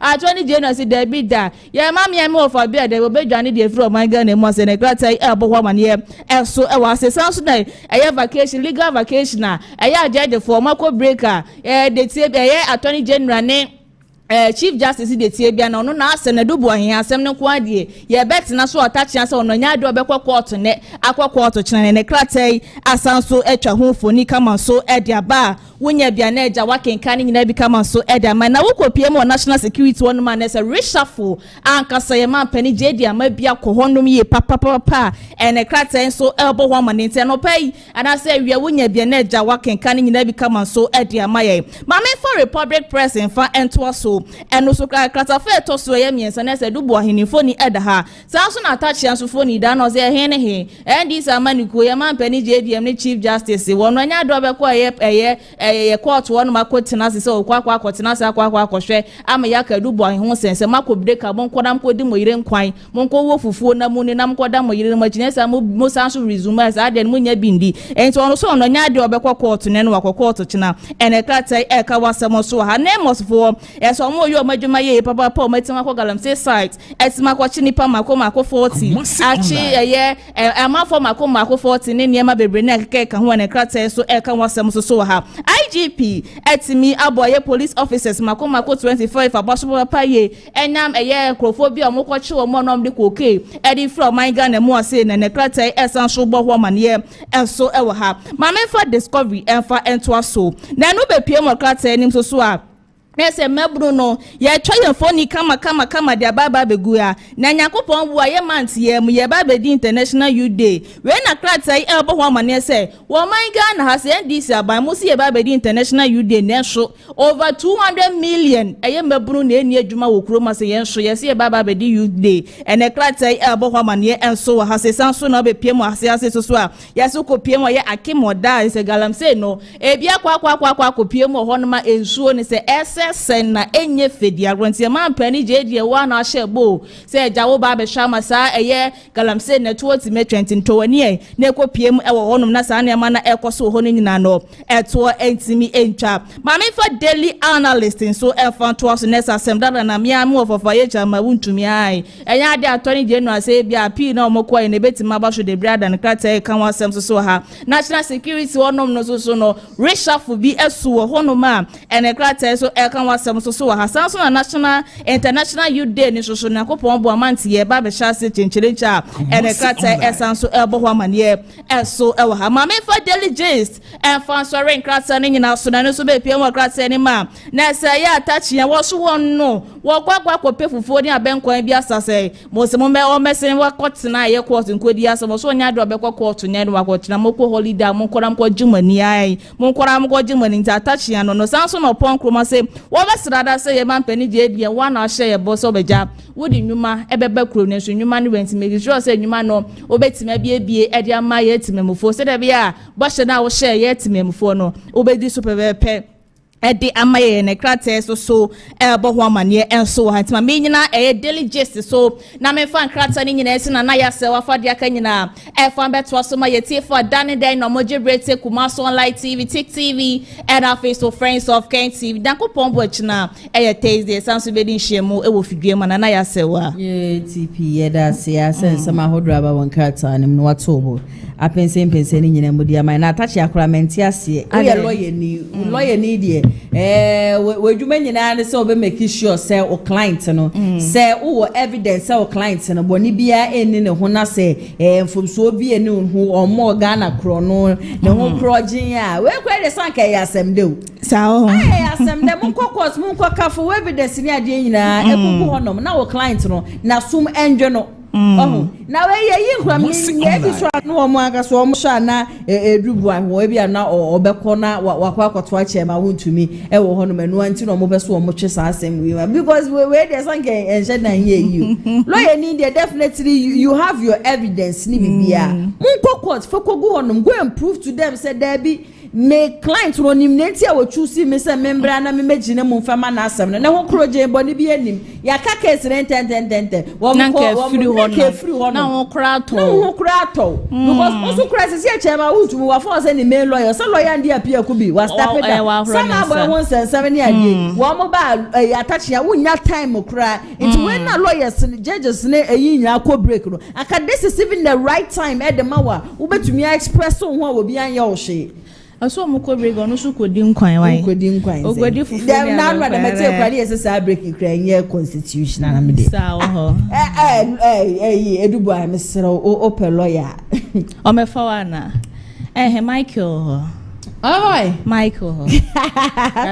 ATV, papa communicators for today. So I ready our mobile betina sena ya choche and come on. Now before as a member wa kwabano. Mami for happy glorious birthday way and call and from my NDC communication officer. Your friend David ni Ayethego Duduana friend sports reverend and nenifoni no and that kasafoni na seno ukopiemu ewo Oduma clinic bia wono ena communication officer edema NDC amanyoko no sports reverend happy glorious birthday to you nyankopon sure want to onkwade mu de da wakuba so nyina so ne twedi apo nyankopon ema no embremu afesese no na wehu de ye kan ho asem o backdoor no ha visise na ni nyina no etumi abemu kama ede amaye na before ansana memma me communicators for today so akwa abade abadwumedie so na anu ade bu hye yete he ye nka bi nhemu MP before de nkaja ye no amu ni problem bia yakoto aba ye ra Kennedy akompre ko hine Japan na ye mu bi ho no ma ye dono no ware poto ye si odi anya hwe ware kura ye pe ya de Mr. Jotibo Shukwaye no okoti the base movement by no shu Kennedy de wa man mfa na ni hwade hu ne nkwa asama ado ntu no ba beboa na Ghana bebu no bia meka wo bia me register na ade na afi 2028 wa mo pe kwa yo mo befa so mo de akompre ko hine Japan beba na wa ba be flag bearer ede ama the base movement afi from nowhere ya say akompre ko hine Japan ni din bedu wa koto bombe mo me no koto ya was MPP amanyoko na ye yo wa ye mo ba be mu for 8 good years afali military hospital mentumi anye NDC amanyoko by 1 year 3 months manu dem na wo mu complete afawi na mu de 8 years na mo ba ye no na mo ba ye nkro na mbebo ye ma nya hwe sa statement no e ma mafu jala ye papa baby be ka se Kennedy do ye bita Kennedy to say to the extent say petition petitions ahodoɔ na ɛna ekopie mu ɛwɔ MPP for neck meeting asese yɛn suspend Yewura Kennedy Akompre ko hine Japan na sɛ yɛn pam no ɛnfɛ free party ne mu na saa suspension ho nsɛnsɛm ne adeɛ ya na yɛhwɛ anim a sanka de bɛ last month mu hokra no ɛna nkɔ mo bɛpam Yewura Kennedy Akompre ko hine Japan ebusua yɛtwɛn ɛyɛ adeɛ agye sɛ entumi ensida ɛne de chairman Buttey akasa chairman Buttey edi nkomo bi a ensɛm ahodo chairman Buttey ɛka nyinaa ne sɛ MPP amanyoko no enkrofo de petition me de petition ne de enye ba ko nye mienu nye miensa nye nan nye num nye nsia nye nso nye nkro ensa so nye du na je se petition ne de edo so ye papa no de petition na ne saka ye nyina no no chairman Buttey oye national chairman na de man the new patriotic party na nye ono na obebie mu oye ya no se and the disciplinary committee for mu nso me na mo bie mu na mu tie nsam ne ade na sa Akompre ko ye se ye be pam na pam na ye be suspended nso a ye suspended no avio so mu ko twi phone ko frɛ Yewura Kennedy Akompre ko hide Japan no so no ni o man yi mu e na onye ready so wo ba be hia wo mo besi ne neck meeting no omo ko ye ne petition a ekopie mu we disciplinary committee according to the national chairman of the new patriotic party. They don't know what is going on, they have no idea. And after Kennedy Nyara for Japan so wo ba bonte da ka che Ghana for say Yewura Kennedy Akompre ko hide Japan the tinton time woni MPP amanyoko no eni bibi aka no na chairman Buttey so sansam na Rafa Japan be kan ende ya grobi ye montungu Kennedy so now we a member of MPP onyanka say we free party no dey am kasa asem we say MPP they can never and ever sack Kennedy Akompre ko hine Japan. He is the man of the moment. Yenje chairman Buttey next time no enfermers here against Kennedy Japan. I think 10 or 11. Yeah. 10 omune party ma. Yes. Including some parliamentarians. Yes. And a committee in your home. Me say omo fambre me. But omo ye ho adwuma na me busa ya no so watu kwan omo frɛ no no. Anti kan yanko akra. Me ntumi hu so akwa na so onko e. Me ndumi nka so akwa na so onko e. And petitions ni na se munyi kan free party, right? Oh no, I'm saying question no ne kasa o kasa. Ba say binum ka say munyi no. Ana. Oh. Na no dodo be say. Me petition na buy no there. Man, this will be as a you know, and as a agency and as agency. Oh, you know, say the conductor in you Musano. And I also say, media answer constitution. Constitution of DH. The constitution is a real bonus of an discipline committee. Now you must enter to know some. And to know someone we know the bar. When's the last time I came, Casa? I think last 2 weeks or so. A friend also or Dubai. Oh, Dubai. Yeah. You want to make oh, that if you come. What is say me am of Kwame Nkrumah ene ninua lawyer needing komo maneka say Kennedy Japan. What? Kwambo gudi onye wa fajano. Ah. Oh, kwambo kwa sem de sem me vanya sem. Me na me of ma, me so kwambo gudi papa. That life man. Ten nua keto lawyer no nya papa. Ah, some me of papa no me nua no onya papa. Me cousin no kan ye no. Enye no kre. Me da me dey hu. So one need go na me nyina ho. E la kan no so kan try me. Fase pan ni mi say. Say na what say e wo radio so say. Kan nya me fase we me cousin. Onya me fase. O cousin ti ade na won fra ni mi say na uni nua keto na wo kan radio. Na e no fa. Me menti wo na wo ka try me.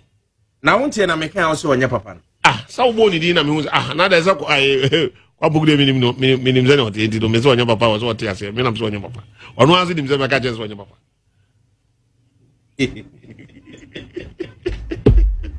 Chama Buttey. Yes. Wa me nya papa. Oh. Wada. Obogu. Wada odi akitwa. Hey. Onye papa ketekete bra. So so what is yes can say the tinton time any MPP yeton kwanta ya pebe yo. Oh, no one is say or na sem. They say obi am force obi aso na join party no. In this all console obi am force second. What do I say? But I better say obi stay than overcome. Yeah. The reason you day. Baby, me can't be better. Why don't you arrange a meeting between one again? On what? The same issue. I mean, another me report to mommy. In the man I go arrange you. Or report to mommy and now no catch them say and me go here. Then look at me arranging say I go brand dey say money be. You see, after the maybe about 29 and be a party measure than wedding komo, but as an acting chairman, Edema MPP no, chairman won't to me what my correno. To be frank, me correno. Aden. That I can't say about kono. I we no say o me data from ra because say am go for call into 1% of be ba obi. O be in 2 weeks. And if you also all my feedback say mra na so try dey me friend say me phone number na dey nyina jam mo frame. Enti mo bako akohwe no. Why not? O gidie se chama wuntimi obepie. Obepie. Ade o didi no. Nye mra kwan so. Se ebi no wo ho ye galamse ni enfo mo ntumu a. Ono a wanya galamse ni mum ode ni company ma obi se onkoye adwuma. Ni nipa na koye na mo so akoye galamse ada okọ se ade no. Nipa ne nam ho ye fa ne ntumu ye so a witness. Na ono di the company wa transfer the company de man nipa de na kotu. We're a political prisoner. Because as someone who need no matter what, me a blue America say blue, a white America say white. And you no question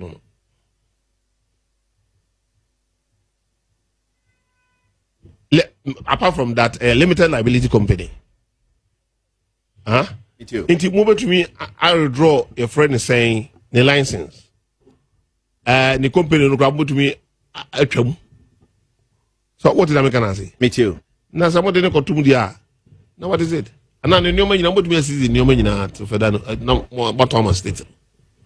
But for him say because we're managing director of the company, I was here to come to me there. Me I don't think it is right. All right, so live on Needs 100.9 FM. Now was me mighty Juma.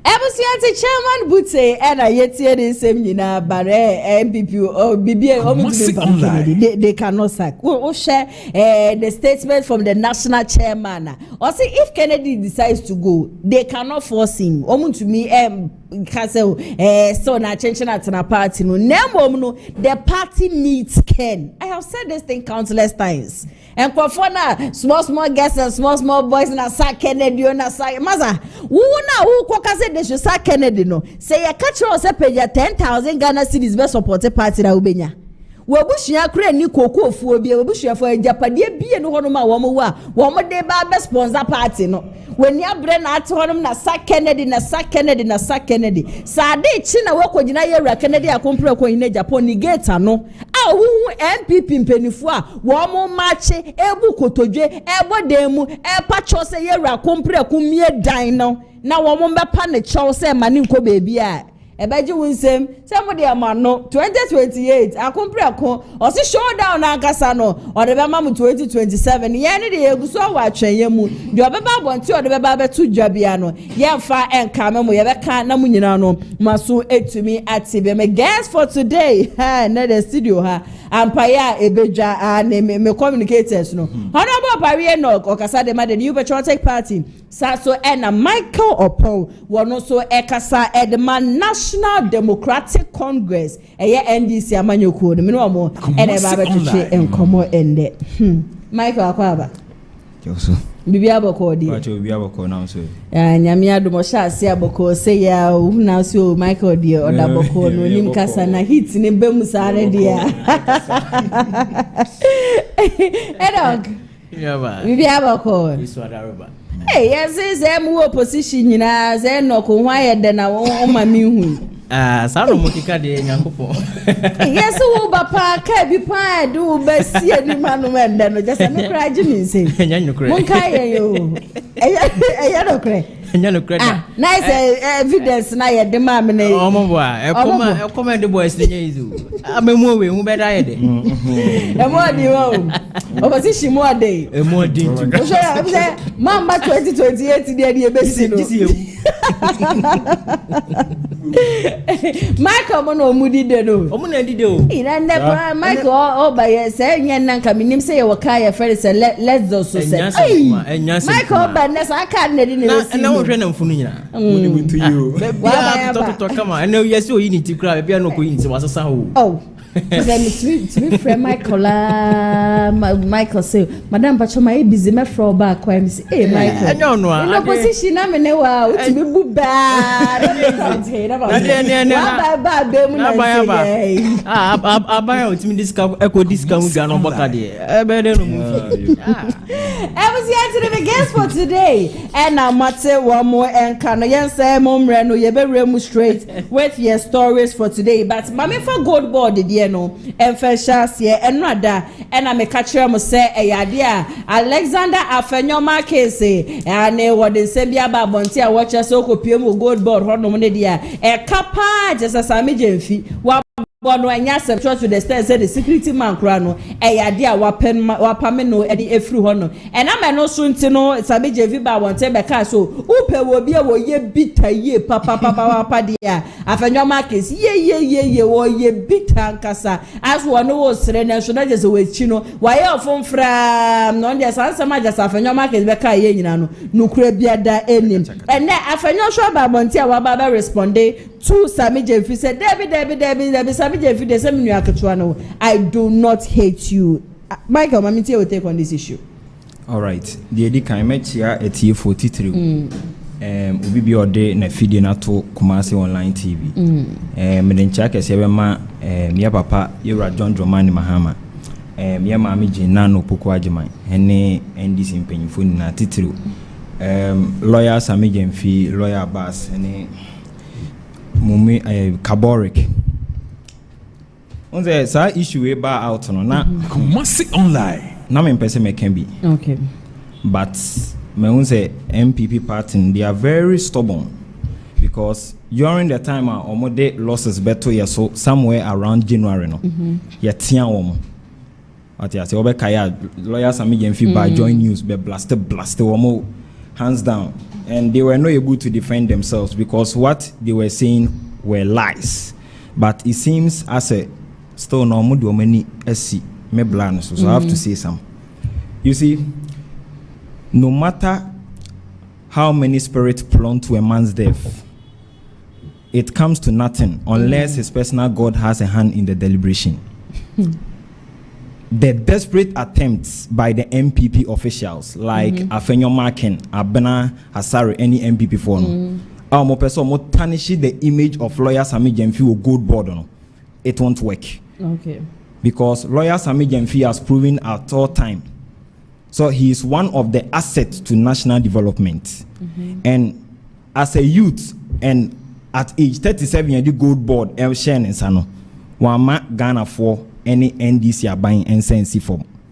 We can testify the marvelous job by Oyen with gold board. And because of Ejuma Oyen with gold board, the crown, ama NDC are attractive to the youth. Yes, I didn't hear because you say the garden that is beautiful attract many visitors. Lawyer Sami Jemfi ama NDC are attractive to the youth because Yadi Gold Board and Sano. We heard a lot of allegations, a lot of comment from the MPP claiming that say Obi are 37 years a day. Menya sure say the Ghana gold shining so Obi to my day. Abon home by CP. But he has proven them wrong. And I want to tell them that no weapon that fall against him shall prosper because he is destiny for greatness. So what you say? Matthias, yeah, that's yeah. Enoch, this year Moses Sami Jemfi aboka. Sami Jemfi so moka. Sami Jemfi si muye bita. Monsuma sama ba bonti so debi muye bita na mo de mo do ni papa. Inyo ba. Asa meka san ma me fa kunya we so na menchia Ghana mpanifo nyina. Na fen so menchia ye party na kasa MPP. Honorable Lawyer Kwabena Boateng, Member of Parliament, awaju so MP ahobrasiye fo mechia ono so pa ewo dwumedia ogusu awodi menu aba de dikan ansana mekasa no ma yenhwa ade bi atro konkon ne kafa atro ho okan eye Ephesians chapter 4 verse 25 I say wherefore putting away lying, speaking every man truth with his neighbor, Christians are instructed to replace lying with what? Truth. And Papa Sami Johnson and Saving Katie. Yeah, on a national chairman, Dima NDC Amanyukui. Yeah, and then I'm from Mumcrase, Unyaman Penny on Subidi. Kasemi Mribi. I say, I throw dear. A sandane socks na ba she wankasa hwe yeti krom ha. We've known Sammy Jemfi to be a liar, so onim opo bi onim throw deeper enyina nim say Sammy Jemfi. When it comes to lying in communication, they are fantastic. Onim say what we try throw krom ha enyina gd say have to about omi ade obedi throw to the extent that and no intro no wodi no ana nya ntro wodi say bi or they protecting a part in kwa or bomb mine form or say o man ko ayonim unim edru baby on development be by now the app sanka obe few prepaid say wo ko baby akosa light akoto light no tina ofie na wa abuboshim na nya wo light akwo be ka chese magana ni bia anye na wo ye pescani ko ba o mi abotom ene oba ba mo this outro ne ba ba mu wie no wa be ka kire yen say o ye sorry say o cancer asem ne hia Dr. Alhaji Mahmoud ba o mi na ne e ya tro na ne sa nipa wi na say IMF nya na ya report the report coming say what ton gold aboka no nya ye twa ntro to ni so from IMF baby am nu mienu o man Ghana ye ho kire ye ya ye kokoje besia baby am nu mienu ye pe bibie dia unua ye si baby edidi wo ye nyede ye nsɛ ho na wo di as nyamra sam say na nipa na be ka kire say e ka say na wabɔ ka patronpo di kampa Ghana for atro say Ghana for mesremo kasa wo kasa de mframa na kasa nso do bia timi kan na yokodro no na ya asem mentimi anyo entimi sremo fa me bɔ ne nkyeme e ka ne de ya bɔ ete se wakoji loan 100 million na osimi di beton mango ewo mfichire ya baby e ka na abebo ente kan de wabɔ na ka na wabɔ no so nye se bia nkurankura ka o e ka anke betimi aboa afa mebu adwuma minua 1.7 billion dollars enya asem kuma o let me be right here na yenhwe ka ne yi pa e kana Ghana ya bo sana ya ti ho sana enye ka ketwa ya boka 1.7 billion dollars.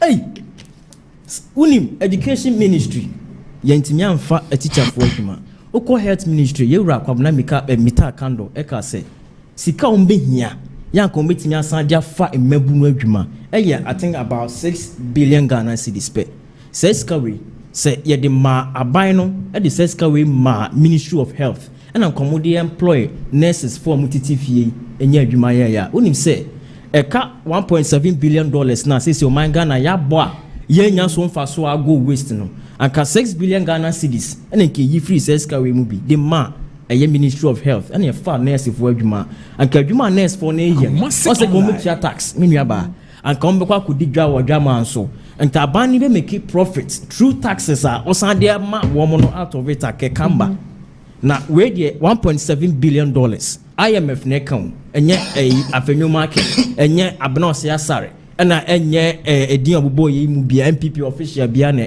eka ene say asem enye dia tools is so free say enye no kra bra select parliamentary select committee na bra be you ho ano na say na IMF wa kan o semenko. Oh, I have not seen Sammy Jemfi saying he will not go. Osi onye interested in selecting committee no na your committee wo wa omo no ehwehwe sansem ni mu dada. Oh, even yesterday me body video wa ha no matio. Committee are open. Committee no open. Mo pe parliament house kra mo de mo kra mo friend mo be ba. O tie twa say Sammy Jemfi say want yes parliament no. E wo mu mienu. Committees no. Ye was select committee. And a special committee. And your committee, and also order that said the Timmy Fro, Sebra, near to 2 1 secure the mountain and the year. Sa committee no share says carrying $1.7 billion no. And no a more do. And to win special select committee. So on pay. I don't know so on pay. And to Chroma. And I say, yeah, mammy, Cecilia Brand, and then Saka Ghana for you time, Cecilia Dapa. No, so on penasem. Yenny Chroma. And I say Cecilia, on the next year, say what could we go. And I the reports be by so I call for buying bicycle. You see fee $1 million. At one fee and the house made for Nibiakuya. But shut the Ghana for so more Kruma to the point of Yamamene resign by force. Obia wire Juma from Kofor time was our government. We have seen most of facilities are hold the Kruma in our Kuna architecture. Kofor time. And 2% of chairs say Yamami way I Juma from this tie oni ni kunu oni $1 million than fee. Okay. Na ne $1.7 billion ajira. Ni ebisa ho asma o se town. Okay. Obey everybody. I'm everybody. Yeah. Yeah, or can say lawyer Sammy Gemfi is a liar. When we talk about lies, untimi Baumia free ho. Because we all know say Baumia is somebody because of his age I will not go deep. The various manifestos or the chair Ghana for no. He demonstrate to Ghanaians and say MPP politicians are the people who will give you rights during elections and take farms in return after they have won the elections. So when it comes to peddling of falsehood, hoodwinking the people of this country is Dr. Mahmoud Bawumia, not lawyer Sami Gemfi. Afi Oka say Gold Board has made a loss. Okay, let's say it's a Gold Board and make a loss. Court Session 2 of the Gold Board at 2025 at 1140. Their primary function of Gold Board is to oversee gold marketing and to generate foreign exchange for this country, to foster macroeconomic and to ensure a national economic stability. Gold Board, since its inception on 2nd April 2025, within 1 year, you generate foreign exchange Ghana 10.8 billion. Just 1 year. Just 1 year. Please let me talk. When you were here, I kept quiet. You can't just be mentioning figures like that. My brother, when Edru he wants to know. Maybe he wants to know the amount. Yeah, in dollars. In dollars. You make profit of what? 10 billion. Why don't you let me talk? Why don't you let me talk? Within 1 year, you generate foreign exchange 10.8 billion. Emma Ghana. Obekaya, omude policy be by gold for oil policy. What was the primary function of the gold for oil policy by? To ensure a national economic stability by reducing dollar or moment for prices above form. Ask him for me, say at that particular moment, no economic stability, net say. Ontia, and according to the World Bank African News Post report, about 850,000 people pushed into poverty at that time. Ontia, and inflation, omukukuri free 15.7%. As in December 2022, according to the World Bank African News Post report, only do 54%. And out of the 54 countries we have in Africa, Ghana was the third highest at that time. And then, Motieka a Gold Board and make it a loss. Okay, let's take it a Gold Board and make it a loss. And then, economic stability. According to our economic sector, Mufrisu in 2024, it grew by 5.3%. Yaba 2025, it grew by 6.3%. And according to the Ghana Statistical Service, as in February 2026, it increased by 7.7%. Yaba 2 inflation of 23.8% as in December 2024.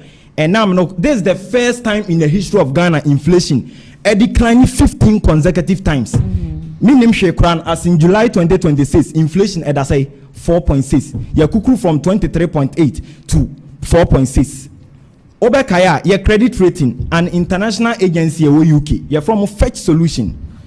Mobile net B-. Bawumia-led economic management team gold for oil policy, bankrupt nation, Amodia Koye. Neda say, Modia by joint status, you can't joint status, baller economy, bankrupt nation. And then, by May 2025, about CCC plus, and I'm no say, according to Fetch Solution and S&P International Credit Rating, you're rated B. Your public debt, you have a total 726.9 billion, equivalent to 61 of GDP, gross domestic product, under MPP. You buy as in October 2025 a gold for oil, gold board ABBA to ensure a national economic stability. No, it reducing from 726.9 billion to 630.2 billion. So what you say? So even if we have made a loss, yeah, achieve BBF because during the time of gold for oil policy, according to the Ghana Multidimensional Poverty Report 2024, about 7.3 million people were pushed into poverty. Ashanti region, you almost stronghold. Dr. Omar Siedu, social statistics director at that time, say Nipanku no more poverty at here. Ashanti region was 959,031. And according to the Ghana Multidimensional Poverty Report, men can be a say NDC by a UBPR, but at least about 950,000 people have been pushed from poverty. Okay. More losses now, more young for so be and free so. More bankrupt, and that's why you people are coming back in 2060. It's for Miriaba. Wait there. Last month, kind in the broad for can no. Okojina Makola market. No coke can rate. We are on here. Become Munku and Num. The entire Mekasa and say, Sansama okay doesn't reflect in the economy. It doesn't reflect in our pockets. Now, when I met you, Omone passengers and have trot for your member. Said you met any passenger in Yanjano Munya box in Wakani. Where's the service? Where's the media? Where's the sales? Who tried to form? Na proka was in the form of Quemo. I'm a quantina on more per car for buy. Sa statement I'll make Yana rate we say Akusi say we are Kusi saying I wouldn't say. Sami Jefinanka Sanum to say. Sa process you go through one way or the other, abo economy no, yam fast than in from my doctor, Alaji Mahmoud Baumia. When free me home, when free you Sami Jefinanka Sanka. I learned say it was MPP. Almost MPP for the choice. Are we journalists? No. But Sami Jefinanka no station by. We are not journalists. Sami Jefinanka is a lie, my brother. This propaganda won't work. I say for FM. I say we need to appreciate Dr. Baumia for bringing domestic. Is there any video to substantiate that claim? It's a lie. It's a lie, my brother.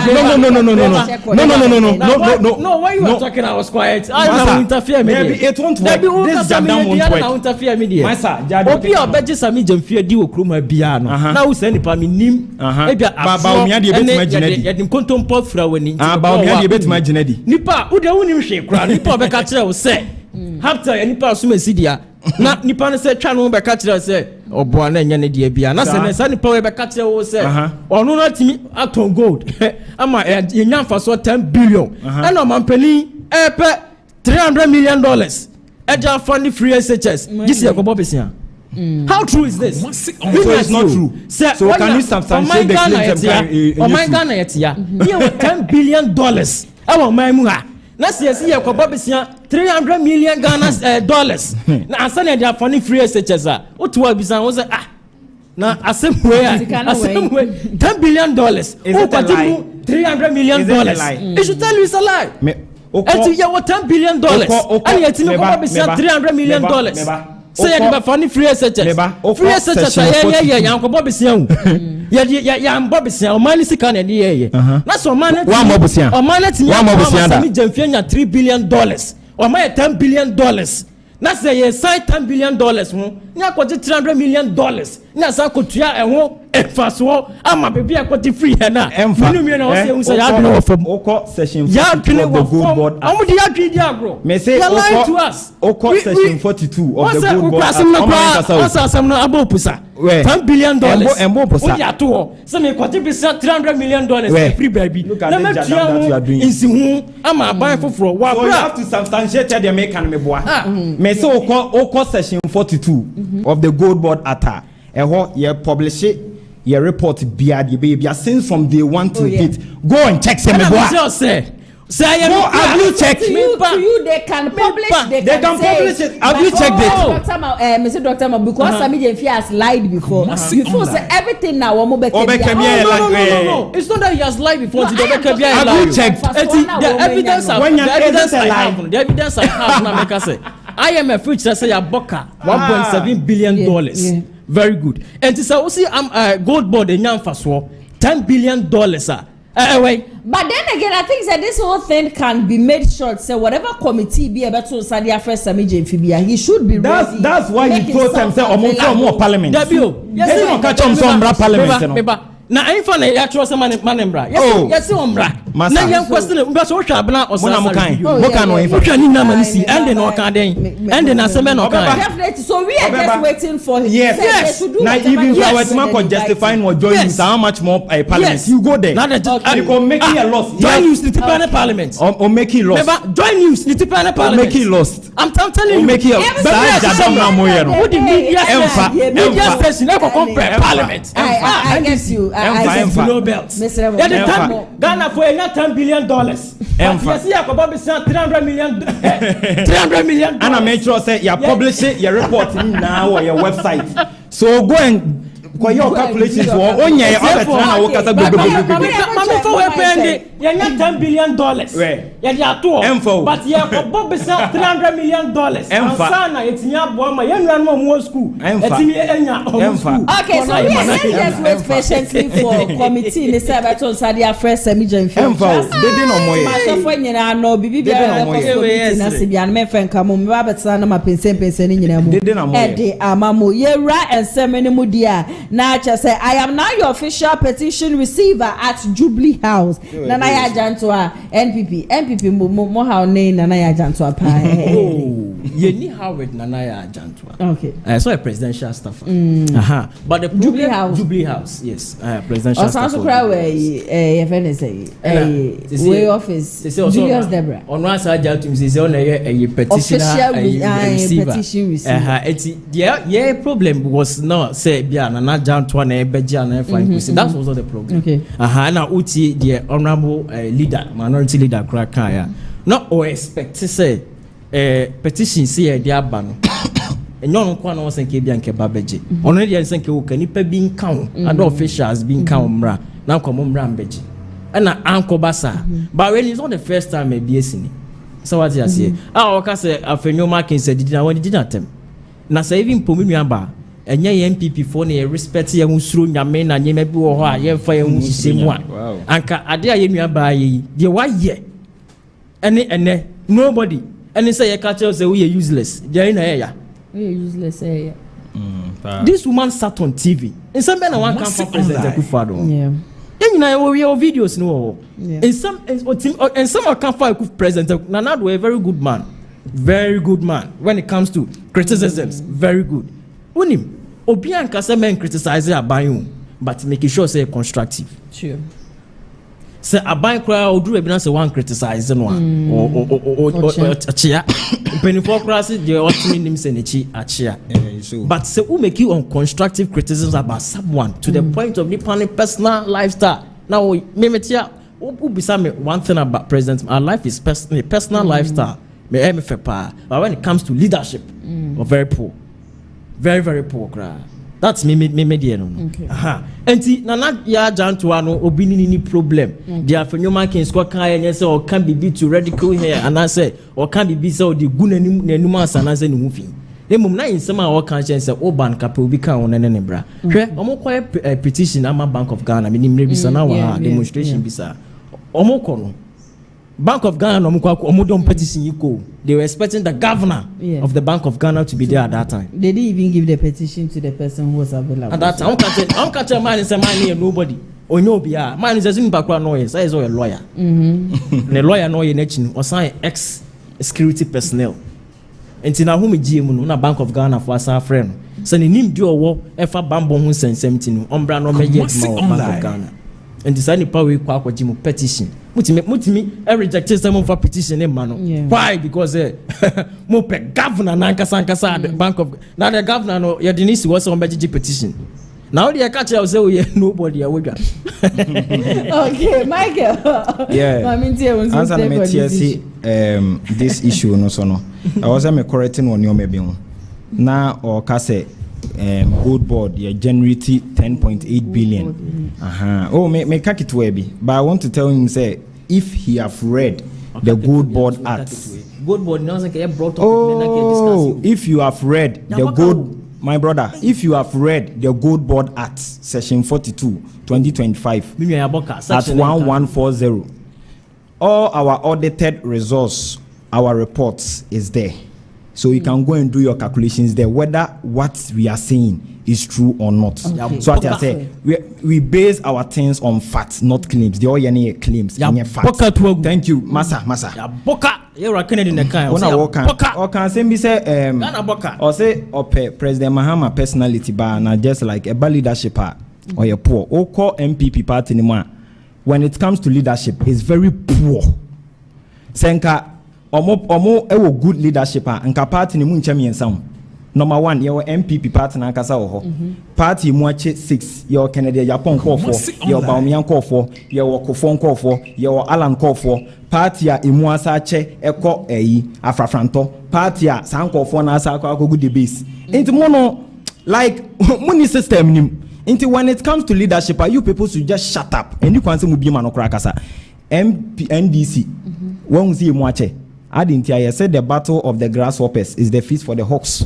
So what I say people are more the same group no say intawantawa bom ntema emma outside people no enya a benefit free mu division nim intini say the fence that is weak attract the goats munim we ni na anamatoto papa so sa na muti opposition na mo beba 2016 no intimo no about those things are you people should just back off a bad leadership and we are poor nana janto asemi on say tembia about democracy I don't want the situation where in paying for me now they will be doing exchange of words so what you say yes say words are like bullets once they escape you cannot catch them again so when sometimes you are making a statement about somebody you must be very meticulous very careful about what you say about the person nana jantwa asemi ano kan say wadidi Akufo-Addo atem no me I will not sit here to lie it was true but that's two wrongs makes a right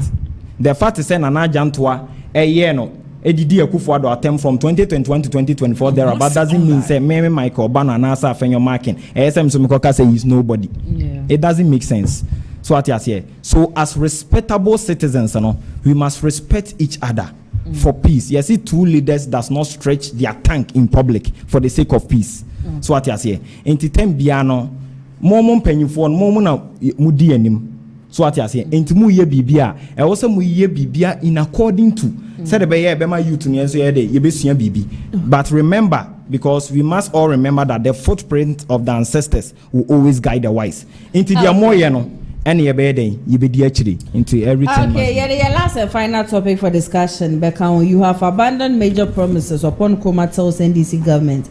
7 stadiums, 600 ship compounds, 24-hour economy. Muba be munyano.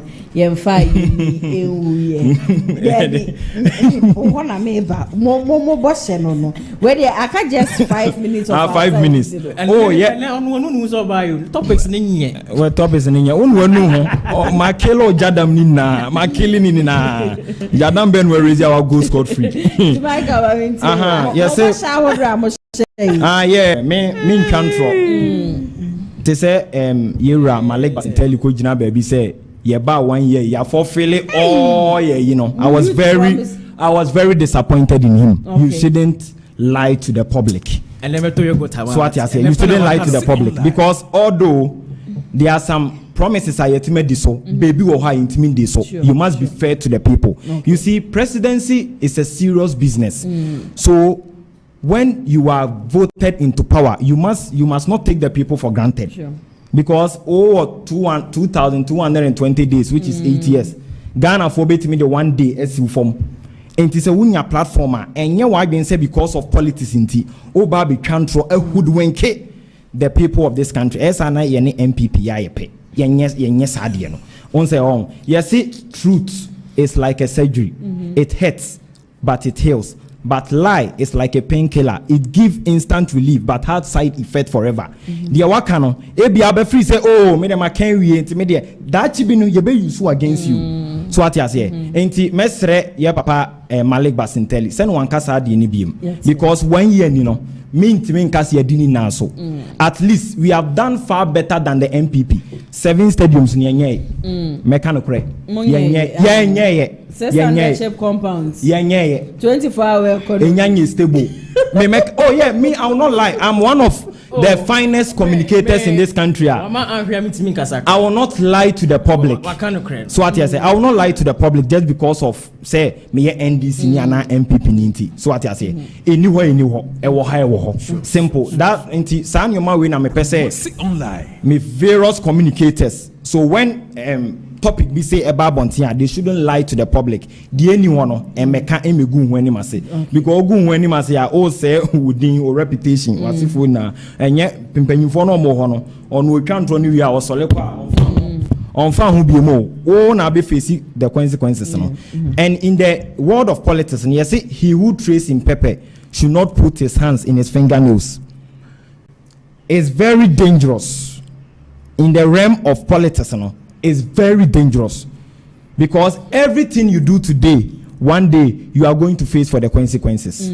So what I say, inti me metena ha emeka say my 7 stadiums so ye be search na bibia ni ho na afi na me manim na ebe den ebe gu ase eniwa the MPP nin pe bi obetimi aka eni ho ebe wo say but I will assure the people of this country that there is a difference between the MPP as a political party and the NDC as a political party.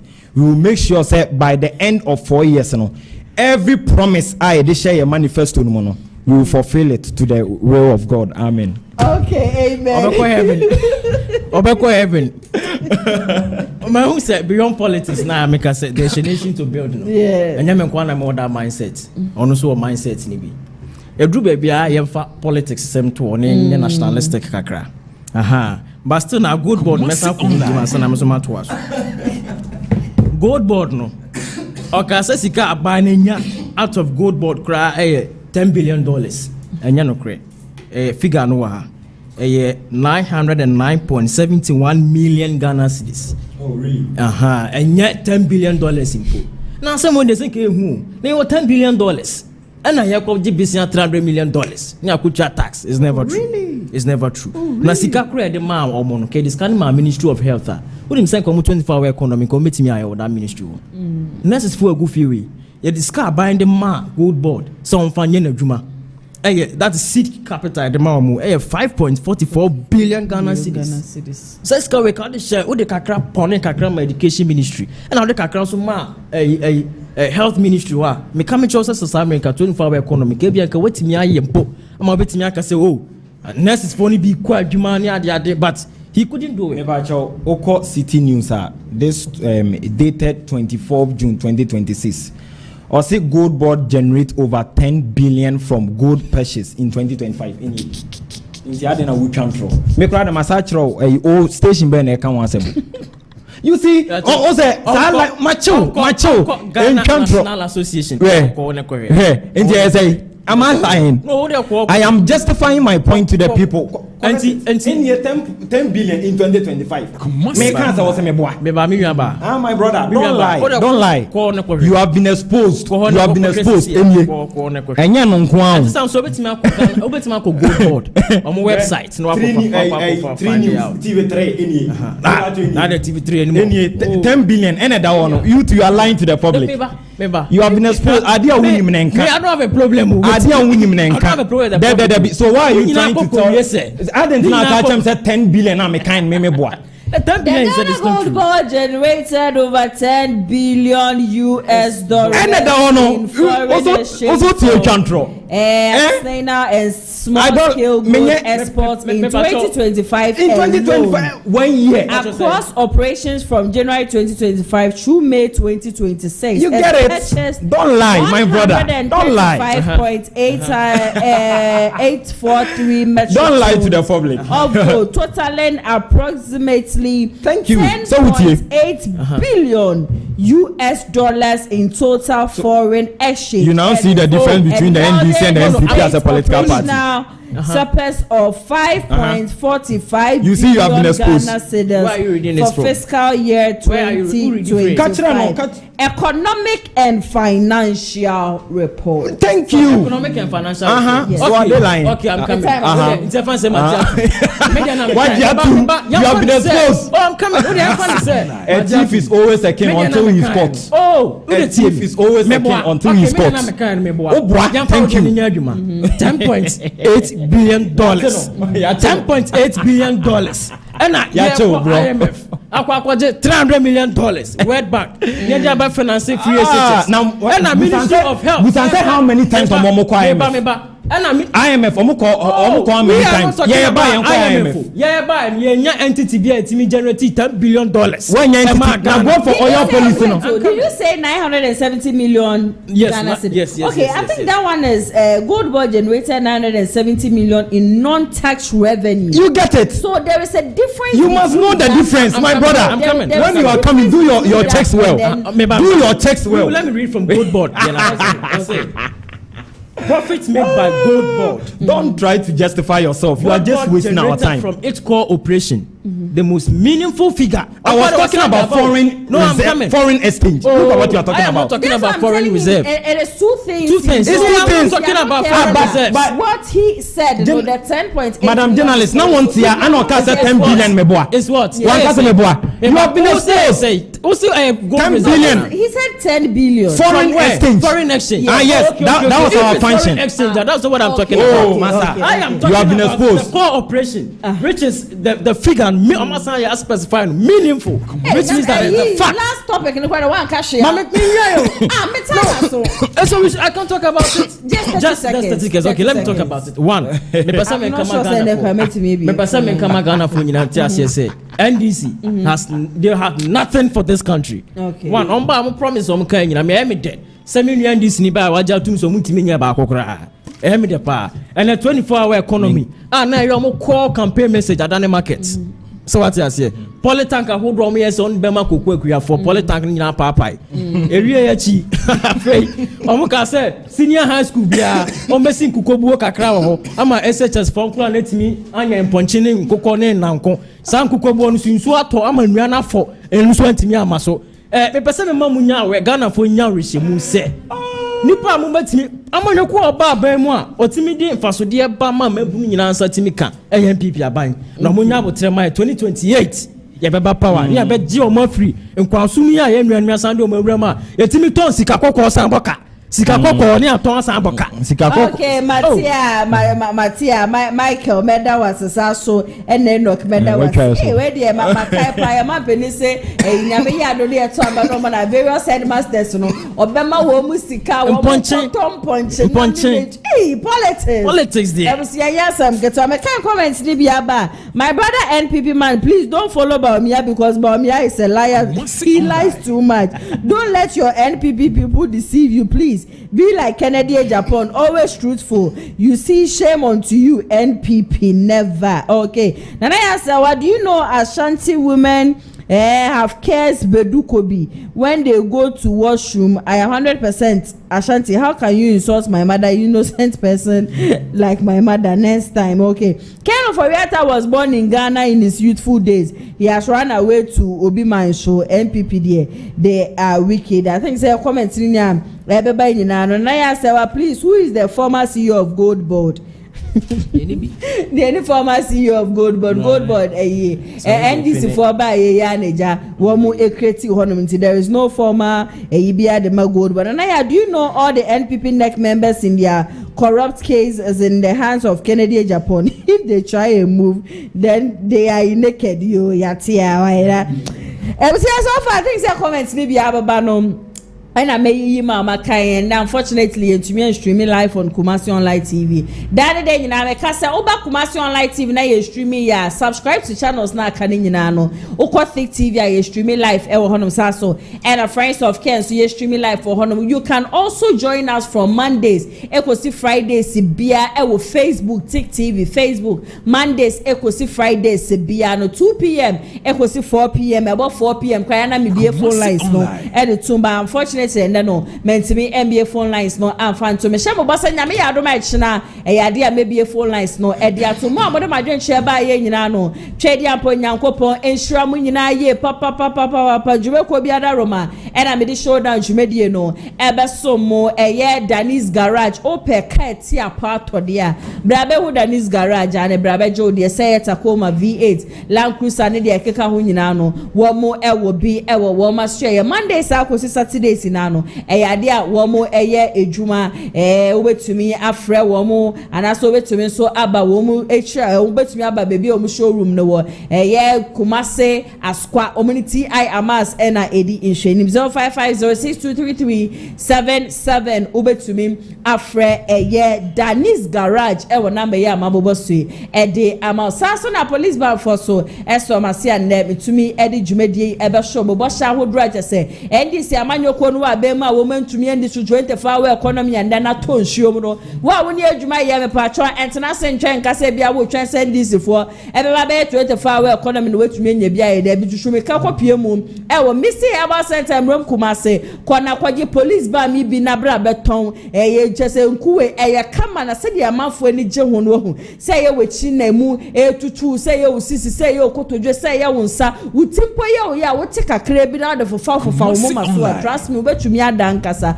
mo so aduru anajo anaje se mo sasa braba no wo be prayer wo mpaso ano wo so nya bi na de massage ho ade chekura na akokoboko okokura enya de a wo bete mo pe ba akumienu miensa bi ato akopie mu wo any pharmaceutical shop and as a chemist shop bia na kwaje odie 0244582993 ubetimi afre police ba me mpeni for number ya mabobo sui e de ama wo mo baje social ko mamida production team ni nyina se hana ATP sama hudu aba won krata ni mu no wo de beso myensa so e na camera any MC radio sapoma na afe kwajo ye bo wo mo sanu adwuma na twegu ye me amsire adwuma di dwuma di ye beso mo medi ene nana ya se wo nyame ya adoma ekina exactly 2 p.m. Ubeti share me with Thick TV, First of Ken TV, and Afe Kumasi Online TV. For now, stay safe.